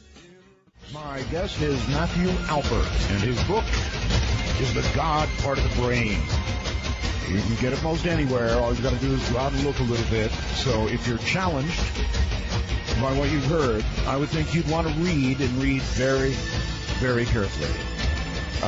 Matthew, I had no idea that the wormhole worked this well. The message says he needs to have his own NDE. Simple. Changed me forever, and I'm a wicked. My death was suicide, and yes, I went to heaven. Awesome. Yeah, I think so, too. Really working well. Okay, we don't have a lot of time, so you're on the air with Matthew Alper. Hello. Hello. How are you doing? Yes. Yes. Nice to see you, Art. Thank you. Matthew? Yes. Why are you still carrying an ancient Jewish name if you're so anti-religious, no matter what the denomination may be? Well, I didn't name myself. Well, yeah, but you can change it legally. Anybody can. But beyond that, when you were talking about the system... All right, call me Ezekiel instead. Say what? Or Big Bird. But when you were talking about the body dying and then taking evolution that the physiology came in to slow down the heart and the brain and numb everything, how does a dying body pass on any information to the next generation? And beyond that even, you know, I guess maybe if you had a little religious in the family, you'd think a little differently about it, because you say you looked over the wall, under the wall, through the wall. I think you need to look a little closer, because the Bible, like any good book, has a beginning, a middle, and an end. And it all builds up to the end. And I grew up carrying the candle, carrying the crucifix, helping with the sacrament. But you know what? To me, it was just part of growing up. But what caught me, and years later, when I was reading the end in the Revelation, Christ said that this generation will not pass, the one that sees... Is this an ad for Christianity, or do you have a question? No. It's an ad for everybody, because it comes out of the Jewish faith, like Islam did, Christianity did, and a lot of other faiths based their... All right, well, I'm an atheist of all right, all he's asking is there a question? Hold on. Is there a question at the end of this? Just give me a... Okay. Christ said that when Israel regained its promised land for the third time, which it did in May, as we all know, there is no other thing that's more strong than any other prophecy. When you go to the Bible... Okay, sir, your question is, I'm sorry, we're short on time. I know. And all it is that what everybody is going to come to what they believe individually, not collectively. Each person sitting in that church comes to their belief individually. And for you to write a snake oil book and try to influence so many people to the negative outlook that you have because of your experiences, I think does more harm than good. Okay, that was a scintillating question. Thank you. Yeah, that was just a statement and a bash. So you did have a question. That's unfair. Hello there. You're on the air with Matthew Alper. Hi. Hi. Turn the radio off, please. Okay, the radio's off. Good. This is the first time I've listened to your series, your show. My husband's listened for years. We've been driving home. And I'm very intrigued by your guest that you have there, Matthew. And I was just wondering, since I don't know much about him, what his thought was on evolution, the Big Bang Theory, what exactly he believes in as how, we got here. How we got here, right. We kind of covered that, but okay, sure. Matthew... I believe in the physical evolution of life. That 3.2 billion years ago, 1.2 billion years after the creation of planet Earth, that molecules formed that were able to replicate themselves and basically give birth, die, etc. That's it. Okay. Molecules at work. Yes, my name's Jordan. I called earlier. I wanted to talk about psychic ability. No, one call per customer, Jordan. My goodness gracious, all those people you got in twice. You're on the air with Matthew Alper. Hello. Hello, this is James. Let me turn my radio. Oh, yes. Listen, folks, when you get on the line, you can hear the program there. You don't need the radio. Turn it off as soon as you're on hold. Go ahead. Happy Roswell's, Mr. Hart. Thank you. I'm a mystic, and I have had a direct experience with the infinite. And there's a lot of truth to what Matthew is saying. I would like to suggest something to him, though, about all the fanaticism of religion. Once I had that experience, I saw the truth of that. He's really telling the truth. But about the soul... Let me get this straight. You had a mystical experience that revealed that what Matthew's saying is the truth. That's funny. I had the same mystical experience. In regard to religion and the fanaticism involved in that, when you and I can prove it. It's easy to prove. That's what I would like to suggest to him. Is that life is about itself. Life is the infinite. Life is what people call God. Life is the evidence of a creator. Actually, that's kind of what he's saying, I think. Well, I forgot what I was saying. Well, I mean, that life is the totality of the answer. Life itself. Well, I don't even think there's a question, so I don't even know if I believe there's an answer. Well, like I said, who's asking it? Right. Well, what I'm suggesting to you, and my question is, do you perceive this? That the part about the soul is just another word for what people call God, what I'm calling the infinite. What this whole conversation is about what you believe and what other people don't believe. And what I'm trying to point out to you and everyone in the program, including Art, is that life isn't about what you believe and what you don't believe. All that is based on what you think. All that is based in thought. And life is an expression of the infinite. Just like I'm using words, we're all using words in this exchange. Okay, listen, I would essentially agree with you. The only difference probably is that I don't ascribe any mystical sentiment to the infinite. To me, the infinite is just like a quality of nature, that it's timeless. But I don't believe that has any mystical property. You put words in my mouth. I didn't say anything about the infinite being mystical. I said I am a mystic. And I was just using a word to say that I'm not any particular religion. That's all I was saying. In regard to what people call God, I was describing that not as anything mystical. So what's your mysticism? I'm just curious. You're a mystic. What's your mysticism? I'm just pointing out that I'm not of any particular religion. That's all I'm using. That's okay. But what is your mysticism? Do you fly? Do you have psychic abilities? No. This is what it is, and I've already said it, is to share with people like you are sharing with people. You want the world to be at peace, and this is your approach. And what I'm sharing with you and everyone is that once you realize the truth is life itself. All of us are expressions of the one infinite life in the same sense. And I'm giving you an example. All right, listen, caller, I'm sorry. We're way out of time.